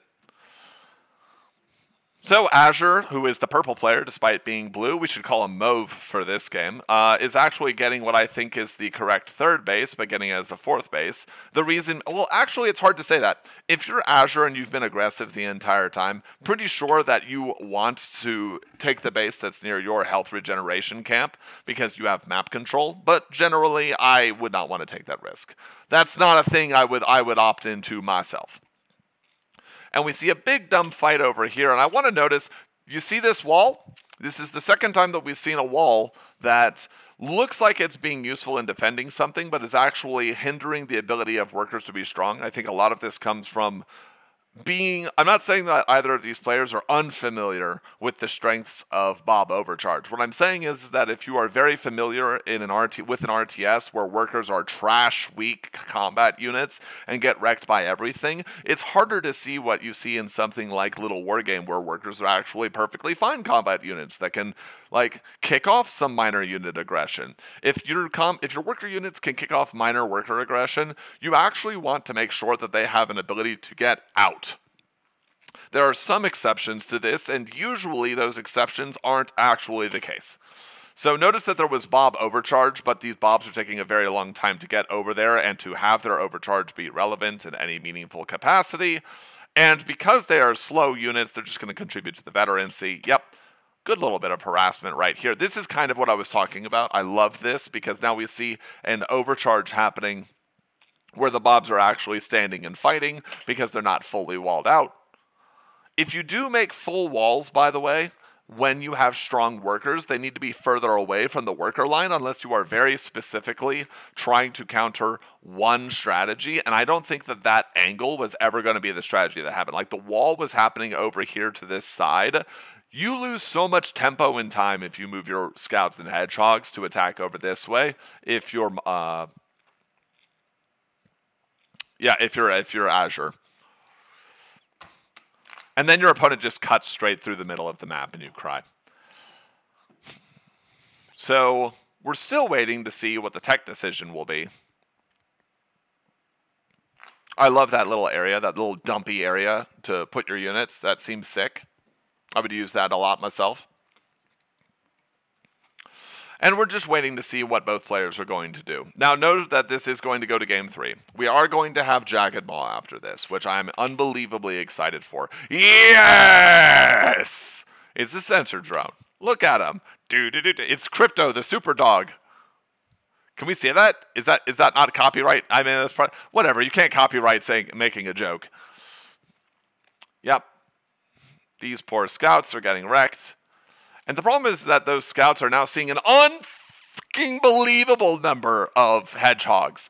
4, 7, 9, 10. Now, I do want to note that even if the game ends in the next 1 minute, the fact that you have this many hedgehogs should suggest that maybe you need something other than pure hedgehogs. Like if you have this, you have a base count advantage. You've dealt a lot of harassment to the third.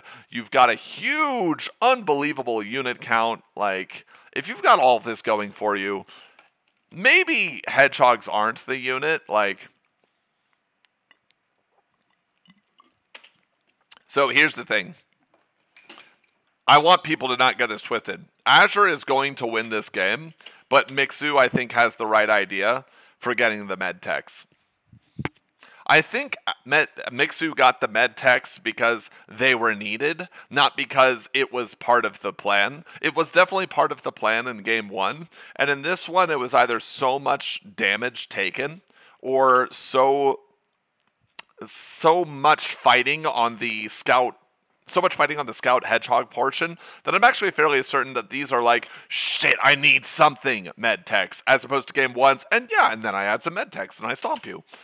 And Medtechs aren't great frontline units, but look, I want you to note, in this fight, we'll wait for the units to back up, 1, 2, 3, 4, 5, 6 of Azure's hedgehogs left. Azure had like a dozen hedgehogs, and a force of inferior count of hedgehogs and a couple of medtechs and a couple of scouts is enough to force this away. Now, not until there's the complete destruction of the attempted double in the center of the map, which really tells Azure how far ahead they are.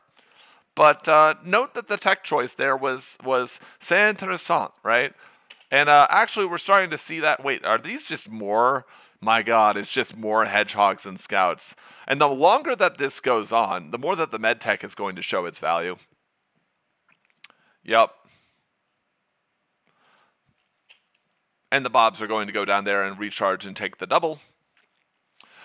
And there's no ability because of the center drone over the hook to go ahead and capture that. We actually see sometimes people take birds early in Little Wargame so that they can understand what the opponent has or what has capability to perform or to do. So it wouldn't surprise me if we see more optimization for center drones. And what I mean by that is, well, let's just make sure that you actually have the ability to, let's make sure that you're not going for this tech. Let's make sure you're not going for this expansion. You're not being this greedy, etc. Build, build, build. I actually like the wall here because the wall here is interacting with this funnel point, which makes it fundamentally different than the other walls I was criticizing previously. This funnel point, the units have to come in. You can get hit from multiple sides. The hedgehogs can cone like this to defend and make a concave. I like this. But now there are Medtechs on the part, there are some reluctant Medtechs on the part of Azure. I actually think that at this point, you just have to, so the base count is 1, 2, 3, 4 to 1, 2, 3, 4, 5, and pretty much never the opportunity of 6, because the sensor drone has put too much fear in. So I actually think that you kind of have to full commit to holding this area. And what I mean by that is have hedgehogs, have almost all of your hedgehogs in the cone around these bobs around to protect that central attack path area, and then have scout here, and just wait. And then react accordingly. Your opponent is probably not moving 2 scouts specifically to either side to make sure that they clear out your scouting vision so they can go get more information. Level 3 vision camp. We're basically waiting for the next part of the action here. Remember, oh, and we have exos. The consistency of the army. Yes. Well, what's the joke about mitochondria, the powerhouse of the cell? Yes. Although if you ever want to read a book that makes you feel smart for knowing what mitochondria are, you can always read A Wind in the Door by Madeline L'Engle. That is an underrated and an excellent book. It's really, really, really, really good. The scouts getting in here, it's not like they're going to do permanent damage. One Bob does go down, but the biggest problem is that they provide information, and while all of the units have been moved up there, we should be seeing a move out over here on the bottom side. Yep. Yep. There's a Vulcan, by the way, in the front. Now that you have Medtechs, you can grab Vulcans. And the reason is that the Vulcan really could have been burst down easily earlier. But if you have the Medtech, you've got passive healing on him. You can always just chunk the regeneration on top of him. The Nanoswarm. You can just chunk the Nanoswarm on top of your Vulcan and then laugh. And if you have a Vulcan and your opponent does not, and you have, I mean, here's the thing. If a Vulcan can get burst down by these Scout Hedgehogs, it's not good, right? But if you have the supporting units necessary, the Vulcan's cone damage is actually very, very good. I predict what we're going to see for Vulcan play in general in Vanguard v Vanguard, if we continue to see Scout Hedgehog as being very problematic or potent or capable or getting a lot done, is that we're going to see Vulcans, as expensive as they are, start being used as base defense, right? You just clog one hole with a Vulcan and laugh at your opponent if they try to come through with any number of small units. And so now we have a big dumb fight.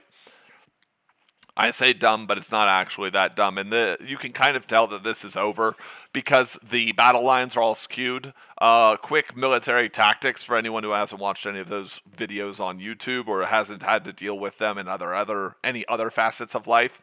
You want as few battle lines for you as possible and as many for your opponent as possible. And that sounds like it's impossible, right? If I'm attacking the front and the flank, then I'm attacking on 2 points and they're defending on 2 points. Isn't that equal? Well, no, because the concentration of fire is different. What I mean by that is this. You saw the scouts up here attacking down. If these aren't respected, then the Medtechs and the Medtechs and the Hedgehogs have to back up so they don't take unnecessary damage. So scouts have to be rerouted here, which means that there aren't frontline units here, which means that the Vulcan can wreck the units that are actually doing the damage. So if you think about the army in three parts, right? The army over here on the right side for Mixu is scouts. Those are combination frontline, runaway debuff. Like if your opponent is fleeing, they debuff the enemy to make their life miserable. And those are their two roles. Hedgehogs are, at this point, basically focus fire minigames. They focus fire very important units. Ideally, they're not caught up trying to hit scouts. Ideally, they're trying to hit Medtechs. The big prize you want to hit are the Vulcans that are right here. Okay? And what are the Medtechs? Their purpose is to make sure that all of this other stuff lives as long as possible so that the consistency of the army, the exos that are in the middle here, are getting consistent, reliable damage done. Now let's look at the other army perspective. So you got the three parts. Scout, or you got the four parts rather. Scout, who's the front line, the Hedgehog, who is inconsistent, but who has targeted damage. He is like, his role is assassination, basically.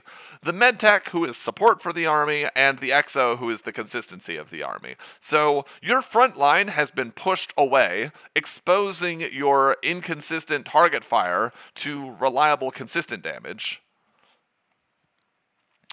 And that's gonna be bad. That's why the retreat is actually coming out in full here. Yep. And with all of these units dead, yep, now the Hedgehogs are doing what they're supposed to do, which is sniping a couple of key units. But the line has been kind of shattered here, right? The line has been kind of wrecked. The scouts are over here on the upper left-hand side, and they're the front line, and the support, consistency, and sniping ability of your army is over on the right-hand side, and in the middle, making sure that never shall the twain meet, is Azure's army. Yep, this is getting completely wrecked, by the way. And now that that is taken care of, look at this. There's still a massive front line.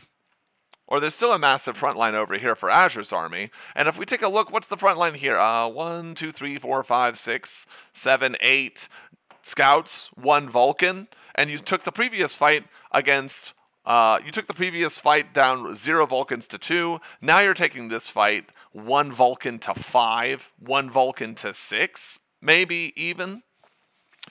But Azure doesn't go for the killing blow. Would rather secure the base and get up with reinforcements. I don't agree with this because this path right here is now vulnerable. Now listen, it's not as vulnerable as it looks. It's kind of what in chess is called like a Greek gift. And what I mean by that is, if this army over here moves up into the left to take care of this expansion, which it looks like it could reasonably do, that's a big enough force. There's a couple Vulcans in here. There's Medtechs, there's Exos. If they do that, this army swings up into the left and kills that whole army. The game is immediately over. There is no teleport back to base. There is no getting away from what's happening here. It's a complete reckoning. Okay? It is with a capital J over. Right? It's done. But you can still send some scouts and harass the area. Notice that the base in the center has been going on for a while, so that is, and the mains have run out, so that's 1, 2, 3, 4 bases versus 1, 2, 3, 4 bases, which looks pretty even. The health camp level 3 is going down, and that means that that can't be used as easily for offensive purposes. And as we predicted, literally a couple of minutes ago, the scouts are going to go up onto the left-hand side, force an overcharge, and otherwise harass the upper left-hand base. Yep. The poor Medtech is not doing. The more Medtech, it's really important to note that what the Medtech is doing there is damage, is AoE damage over time. So the Medtech is actually, what's weird is that the Medtech is overtaxed. It wants to heal, but it also wants to be support damage. I think it's actually brilliant. Like, actually really smart to put, like, you should be doing this, to bring a couple of these master training level, I believe they're master training level Medtechs over to help support, because damage over time in an AoE kind of gets through. It looks like it's cutting through the armor that the Bobs have and making scouts more capable and more efficient. Now this will get picked up But it's going to take a while for it to get picked up. Did you see that there were 4 scouts tickling that Medtech? That Medtech just had nothing better to do than to cast heal on itself like it was a priest from Warcraft 3. It did not care in the slightest. Now, there are a lot of Bobs that are going to die here because there's an attempt to go take the base over on the bottom right-hand side. And I want to notice through all of the skirmishes, what's actually happening is this.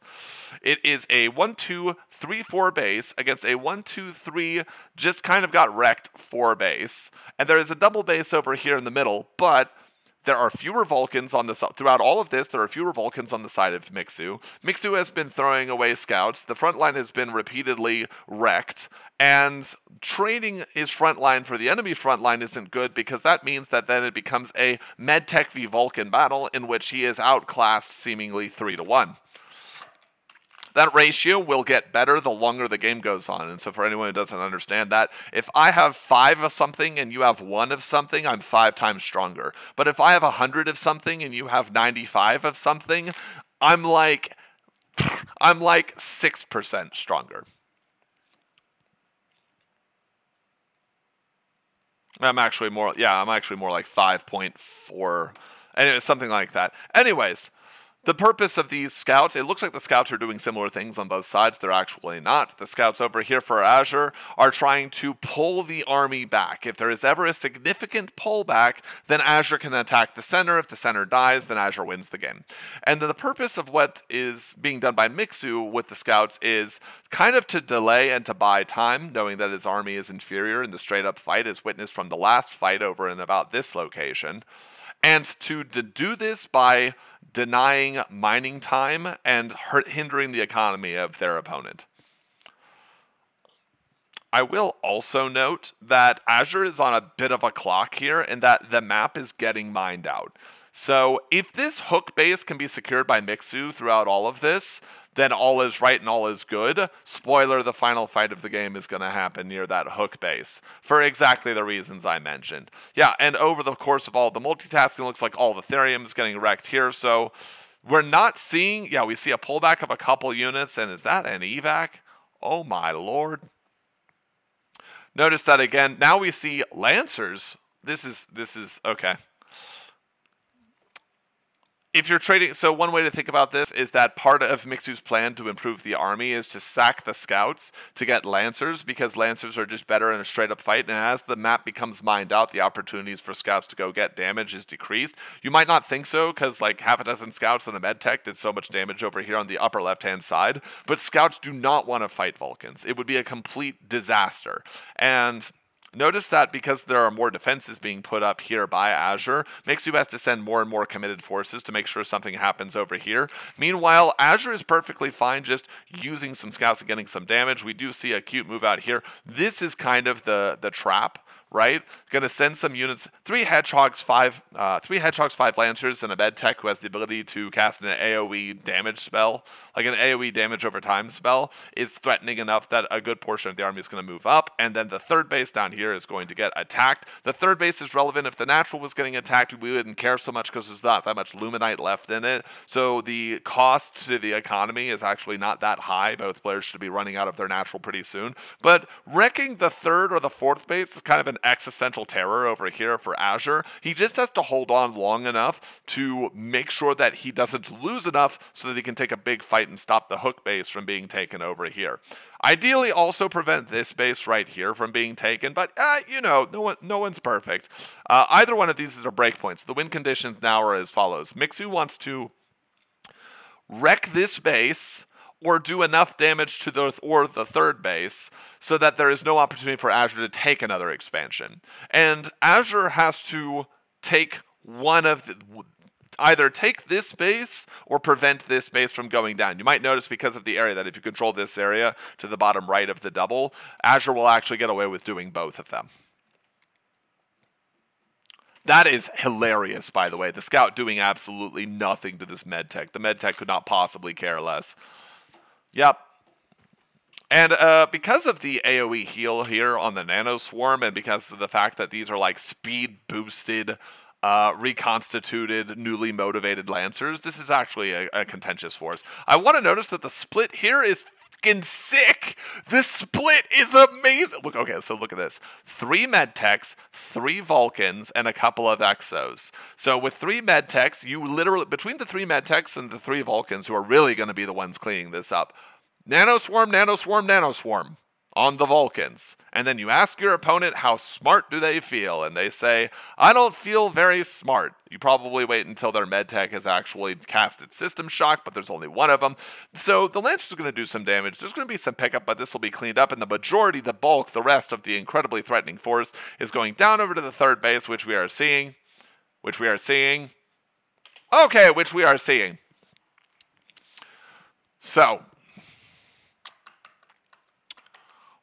this force is now has to leave now.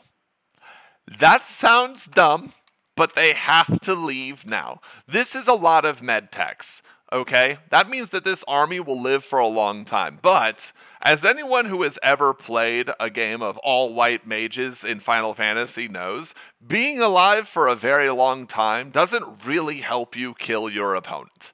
Right? It adds a lot of frustration, and it makes the battle more protracted. It can make your skill more apparent, which is another reason why I think the Medtechs will become more and more represented in all matchups as the game continues. But you actually want to leave about 10 seconds ago. Because your opponent has Medtechs, and they have Reconstitution. Yeah. Are we going to cast the System Shock? Did we get the System Shock? Are we clearing the debuff from this? No? Okay. Yeah, and so this is going to be a very efficient trade. This is why you had to leave when you did, because if you had left to the right, there would have been losses, but you could have gotten away with the army. As soon as the army came in, your only retreat path was down and to the right, and that means, oh, nice Sentinel, by the way. That means that you would have had to have had enough units to break the ground or break the grass or break the area and to flee that way. And so this is like a giant stomping on both sides. So now you've actually done the one thing you can't do, which is that there was too much harassment over on the harassment on the upper left-hand side was a good idea, but was dealt with. And the attack on the bottom right-hand side seemingly has not even phased the Bob like the Bob's mining down here. And so what all of this means is that the game is looking pretty over. Yeah, there is a force that's trickling out over here. They know that the area that's going to be a pain point is going to be the center, right? Or the new hook base.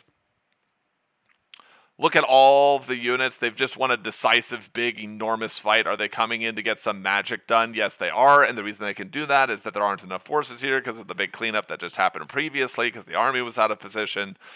And the BOB Overcharge kind of doesn't matter at the point in the game when we're talking about Vulcans just completely AoE diffing everything. And also the ability, oh, what a sick move. What a sick move. No one can leave.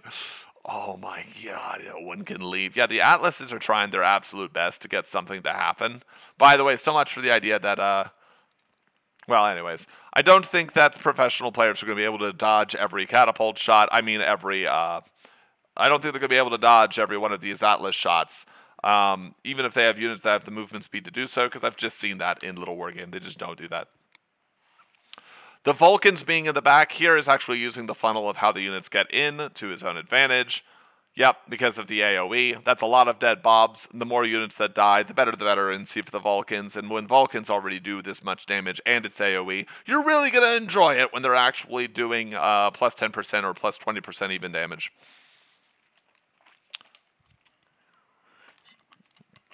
Yep. Very, very, very, very smart gameplay over here. I think what we discovered is that all of the decisions that had been made by Azure focused mostly on getting faster Vulcan production, and I just like the way that Azure is rewarded for. I just like the way that Azure is rewarded for doing this, right? For being aggressive and then using that aggression to take camps, and then using even that aggression then to get an economy and then make sure that he has access to more stuff. There were some definite loss conditions here. The upper left harassment was looking pretty good for a while from Mixu, but I'm really liking what I saw here. This is really cool. This also shows, by the way, that I think that Medtech into Vulcan is kind of what you want. The reason being, Medtechs make sure that you have survivability for your Hedgehogs and Scouts that are otherwise not particularly healthy. And then once you have that stability, the enemy Hedgehogs can't just snipe your Vulcans out of the sky or out of existence. I actually would like to see the airplay version of this, but I think Vanguard v Vanguard has a lot of areas, a lot of nuance. And we're going to get to see more of that as we go into game number 3. But first, a word from my non-existent sponsor. Hi, have you considered eating? Eating is necessary.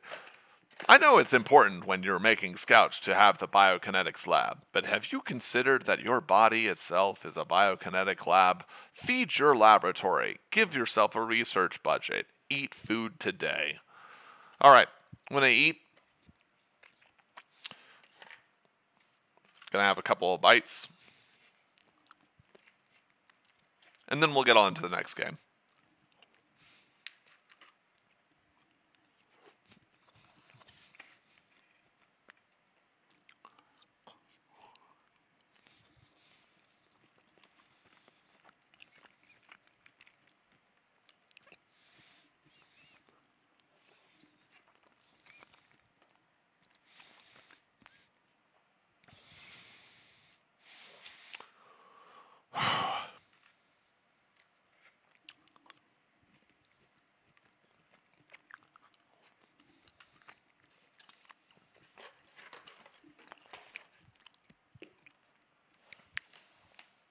All right.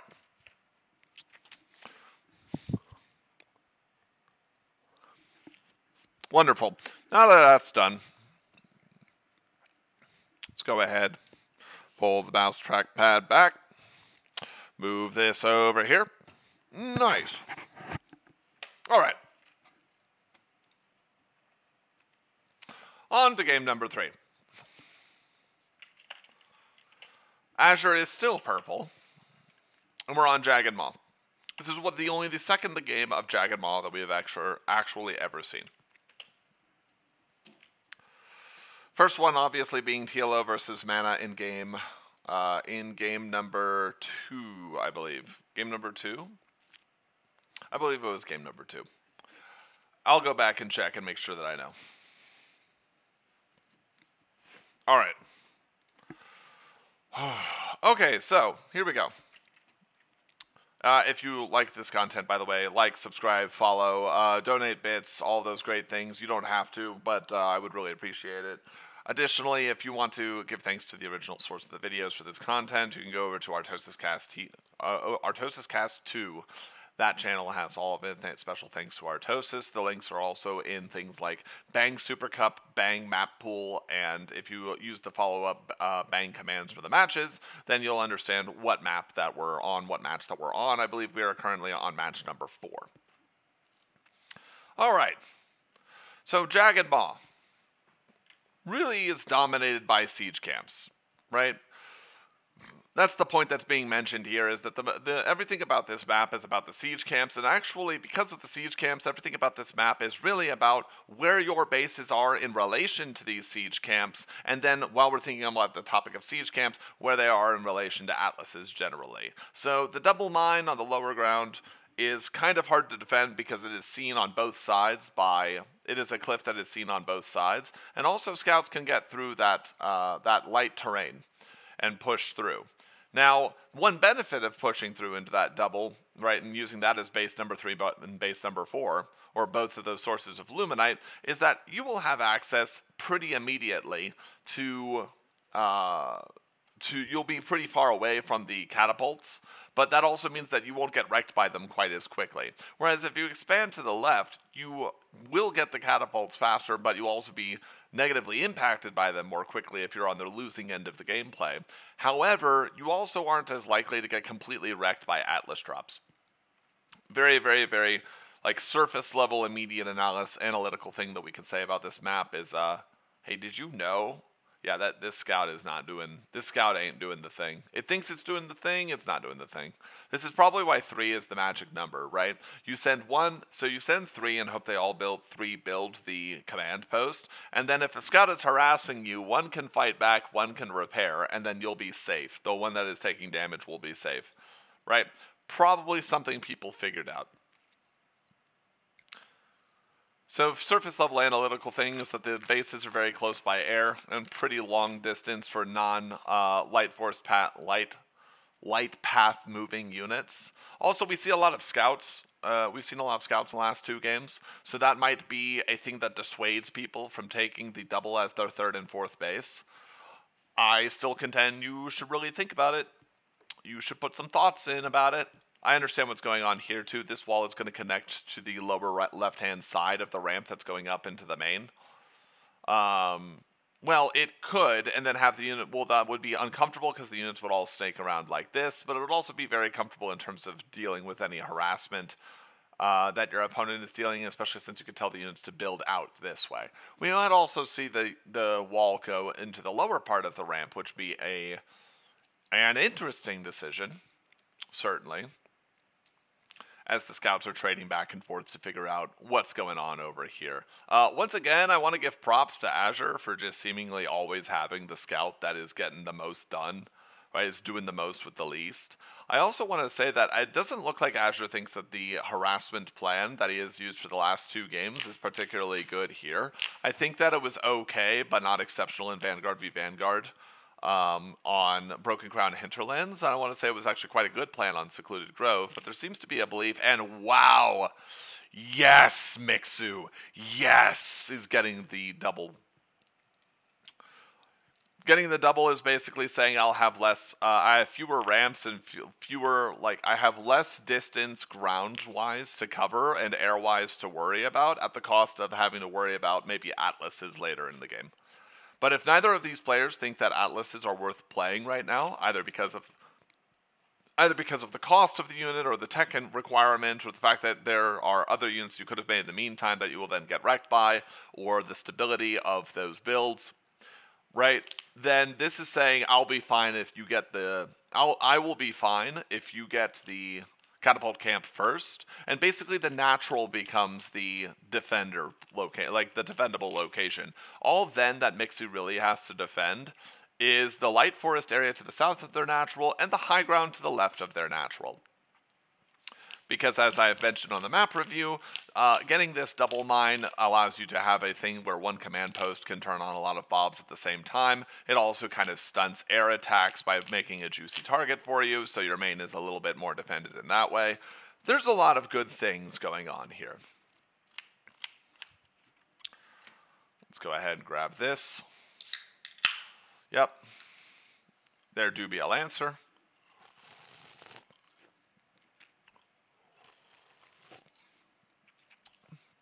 Want to give props once again. It looks like he's still going for it. The biokinetics lab, lots of scouts.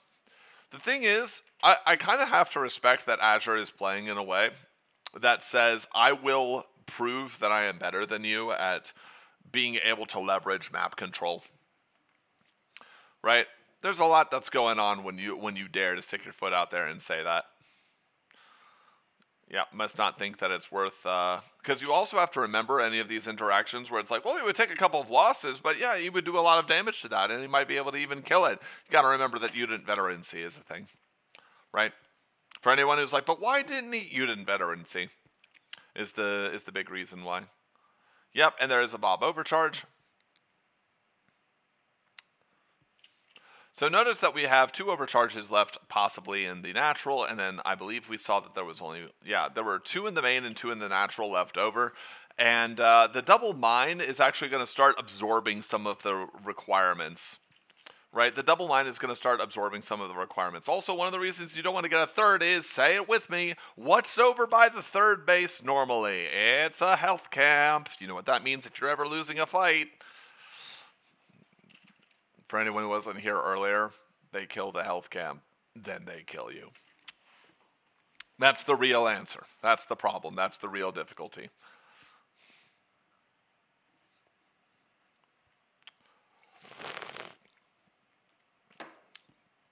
This is something that I see a bit in Little Wargame that I would like to see more of in this game. In Little Wargame, it's somewhat understood that if you have the faster faction of units, like Beasts, if you're making a lot of Wolves, which are pretty close to Scouts actually, you want to build your buildings in such a way that there isn't, barring the natural, there isn't a contiguous line of buildings. And the reason that you do that is you have more units. You want to surround any attackers with your more units. You don't want to present a united front for them. So, Lancer Dog is going to rush over to a camp, I'm pretty sure, as all of these scouts are running away with the benefit of their speed boost. I would love to see... No, what is he doing with the... So the difference here, and the reason I think the problem that you're seeing here is that Azure has consistently been one base with aggression into a second base, right? Second base with aggression into a third base. And usually Azure is fighting somebody who is fast 2 base into making units, fast 3 base into making units. But on this particular map, because of the way that the double Luminite works on that base to the south of Mixu's main, Mixu didn't go from 2 rising into 3 bases. Mixu is going from 2 rising into 4 bases. And that means that the opportunity to do damage for Azure is much less than before. By the way, spoiler, it's also why the time stamp, the time length of this video is a bit shorter at this point than it was previously. Because remember what I said before? One of the benefits of not taking the third base that's over on the high ground is that now you just have 1 point you really have to defend. You have 2 points you have to defend, but 1 point in reality. The hill to the left of your natural that goes into the high ground to the opposite, an opportunity for the other third, and the area of the light forest that goes to the center of the map. But if you're just defending, that's fine. Like, you can cover both.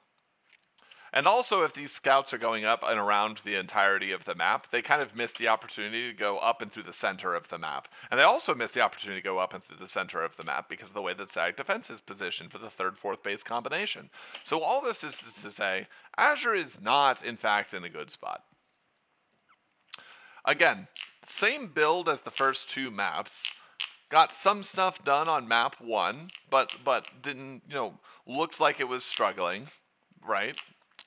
Map 2, an excellent use of this, like the main central hub and the spokes that came off of Secluded Grove, right? To punish, I would say, unwise expansion decisions or maybe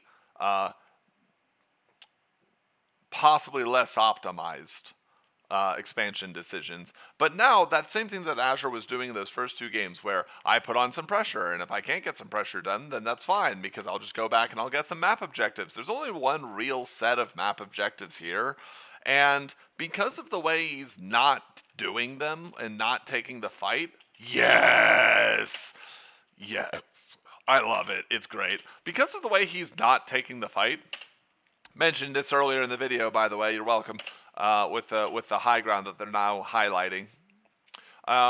Because we don't see Azure actually using all of his scouts to go try and fight the catapult camps or the siege camp, that makes me think that that is a very difficult camp for these scouts to actually deal with. And even if he could kill it, which is doubtful, he wouldn't do enough damage for it to be worth it. So we're going to see some harassment up here on the upper left-hand side, but that is going to be dealt with rather smoothly. And now I worry that there's too much time has passed. Yes, the 3rd base is going down over here on the left-hand side, and it's kind of exposed. And now this is kind of awkward, because if you take this 3rd base, you have to defend the big attack over on the left-hand side, which you'll know is coming. You've got scouts. That's why Azure is positioning the scouts over there on the left-hand ridge. It's also to get information on what the timing is of possible siege camps. But it does mean that when the siege camps come, they're going to be more effective, and that is in place of you being a bit better at defending enemy Atlas drops or dealing, and it also means that you'll be a little more susceptible to attacks that come through the center. And attacks that come through the center might be extremely relevant in T- soon. Evac drop.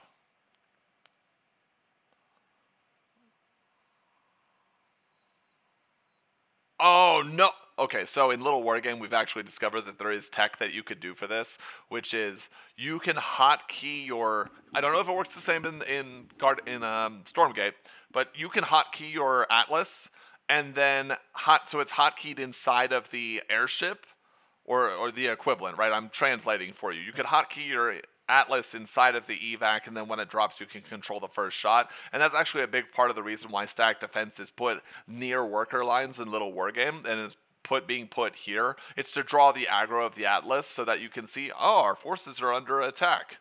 Let's move my bobs. That's exactly what happens, by the way. There is not a Q fire on either side, and there's a Hornet for defense.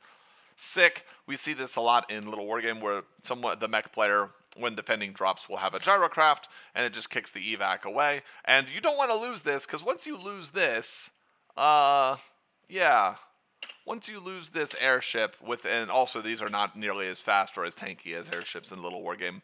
Once you lose that, you kind of just cry, because that's all of your opportunity to do damage.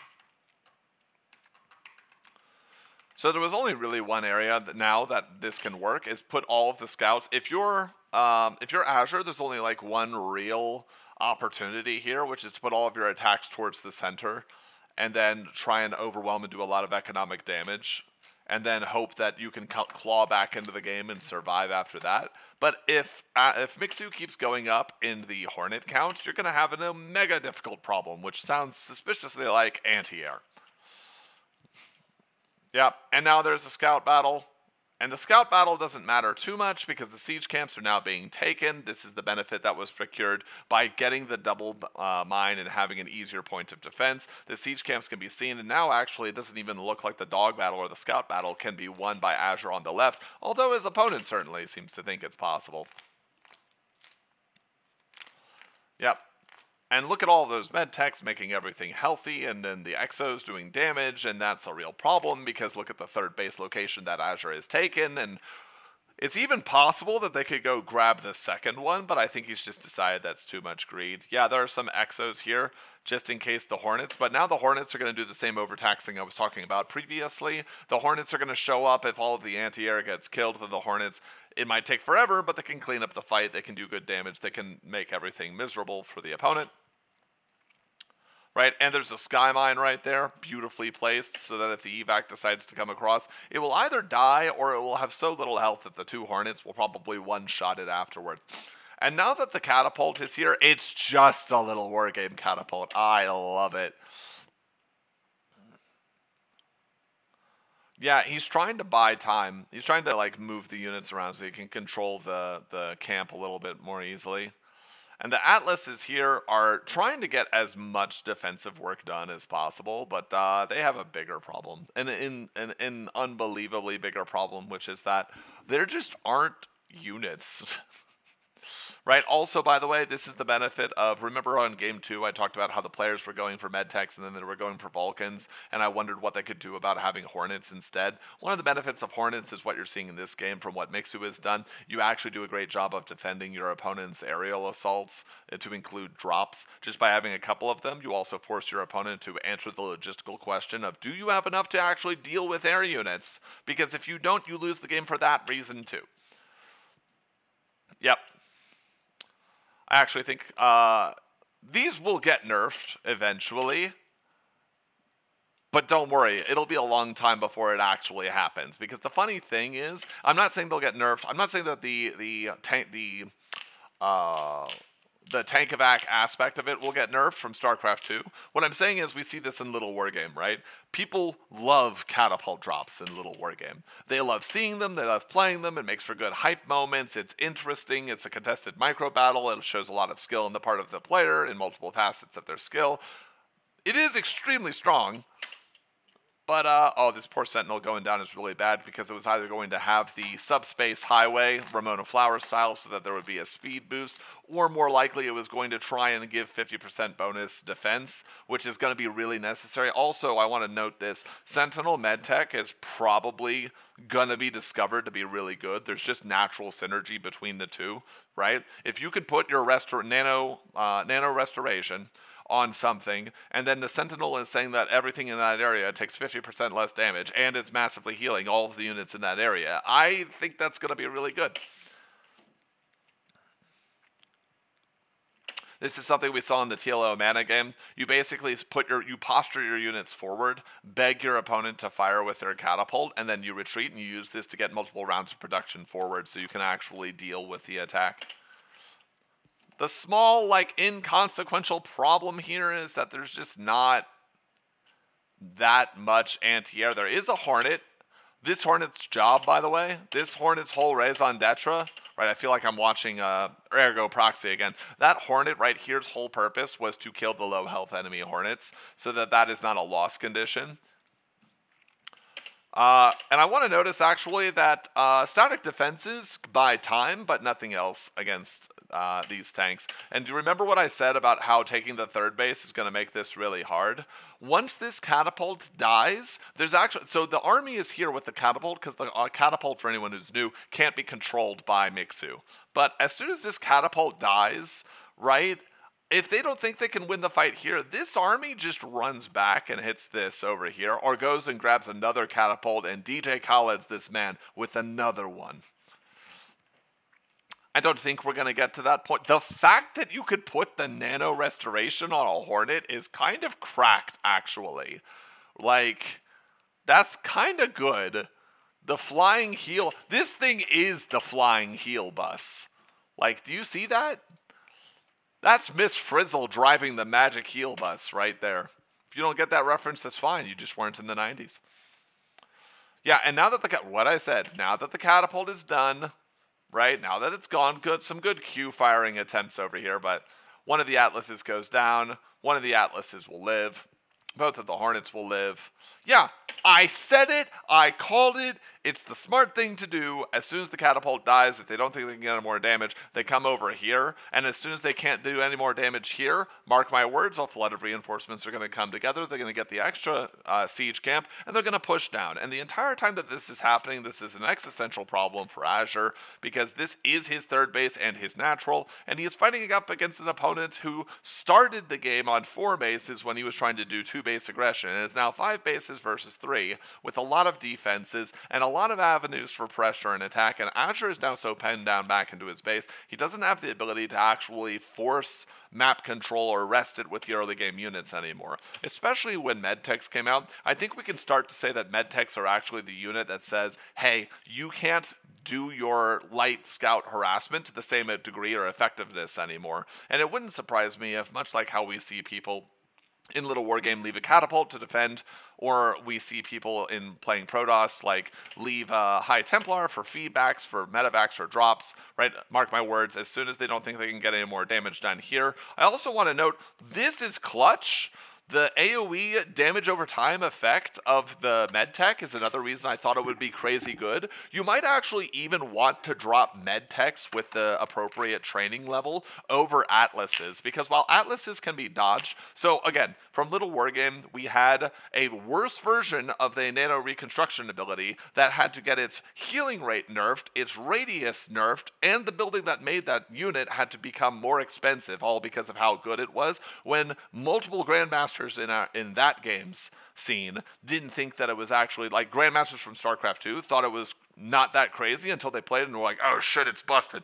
This thing's Vanguard v Vanguard applications are crazy because the AoE damage over time seems to ignore whether or not the BOBs are overcharged, because I would be willing to bet the BOB overcharge actually, it might increase their damage, but it most likely is the primary reason it's beneficial is it probably changes their armor type to, like, I don't know, steel, as if they were Pokemon, right?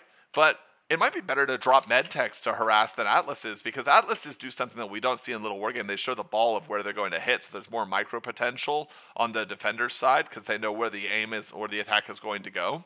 There's more of a visual representation. Medtechs just, like, click the worker line and then ask everyone, hey, so what are you doing this evening? Oh, just killing some bobs, killing some bobs, killing some bobs.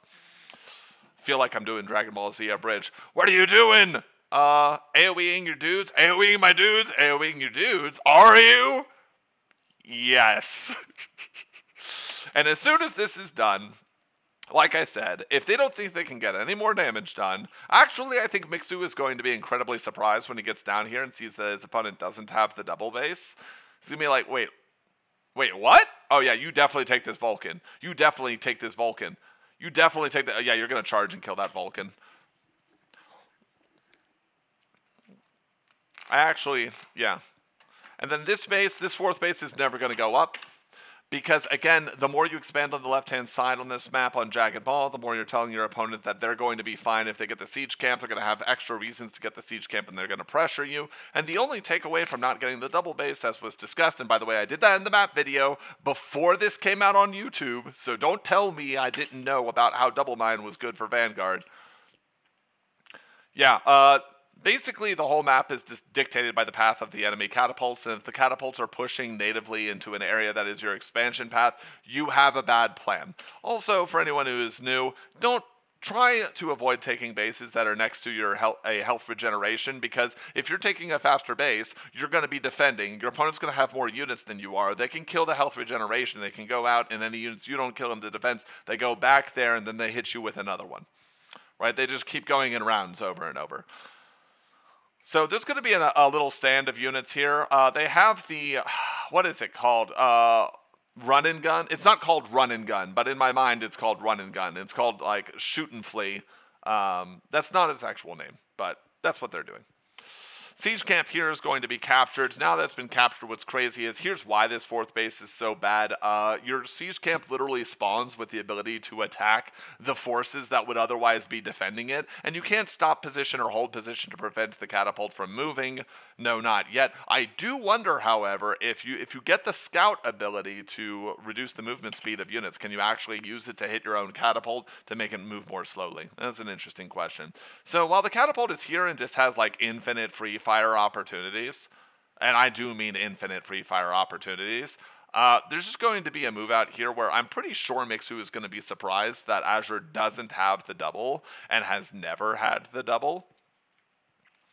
And then there's just going to be, there's going to be a cleanup over here. The Medtechs killing an Atlas is actually a great use of their life. Really, this is just a game of economics at this point. Like, look, the natural is going to get crashed. The siege tank has come through, or the siege catapult has come through over here. The forces on the left had to worry that the catapult would route the other way and go back down into the... or that the army would move opposite of the catapult and take out the fourth base. Now the army is supplementing this, and that means that actually, like, look, the only good thing about this fight for Azure is that the army is lined up in a T formation for him.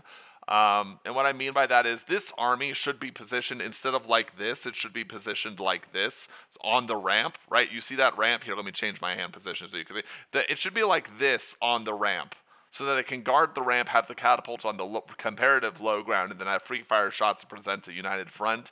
And this army is like just attacking into the side. But the problem is that there's not really a front line of this army with which you could scatter. It's not like there's scouts or lancers over here that really wish they were over here now. They just angle the army up slightly, and then the whole thing gets defended cleanly. Yep. And actually, as soon as this catapult goes down, we're going to see kind of the move that surprises a lot of people in this game. Because when I was first watching this, I'm not going to tell you a lie, I was pretty sure that this whole army would be dead. Because how many times have we seen this in StarCraft, right? Or in Little War Game, where the army is trapped, it just decides it's going to run, right? We do see some Atlases over here, and that's kind of nice. But...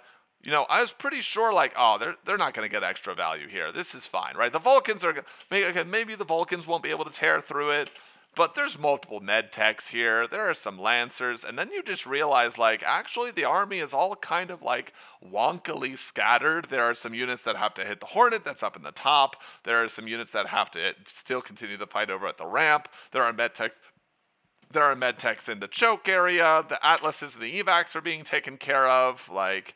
the Vulcans actually would love to do damage. The problem is that they have to spin up their attacks, and the Medtechs in the front are actually great defensive units, and all of the reinforcements that keep coming in from this unbelievably inflated and super goated army, or super goated economy, they keep saying, have you cleaned up the main? Have you cleaned up the main? Every second that Azure is not cleaned up the main, the worse it gets.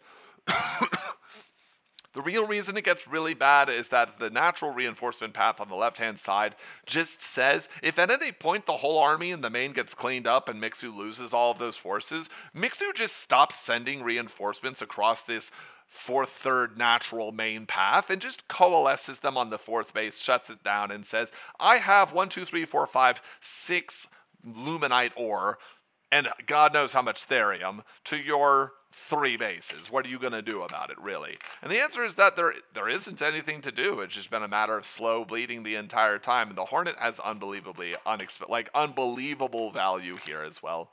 So, yeah, Azure's going to be able to, like, kick off the units over here in front that are trying to come in, but it hasn't killed the units that are over here, and that's damage to the BOBs, and this isn't that much okay, this will be crazy sounding. This isn't that much economic damage, because this base is about to mine out anyways, but if you look at the fact that it will then be a 2 trying to be 3 base economy against, like, a 5 going on 6 base or 7 base economy, yeah, that's really bad. We're actually going to see the tap out here pretty shortly.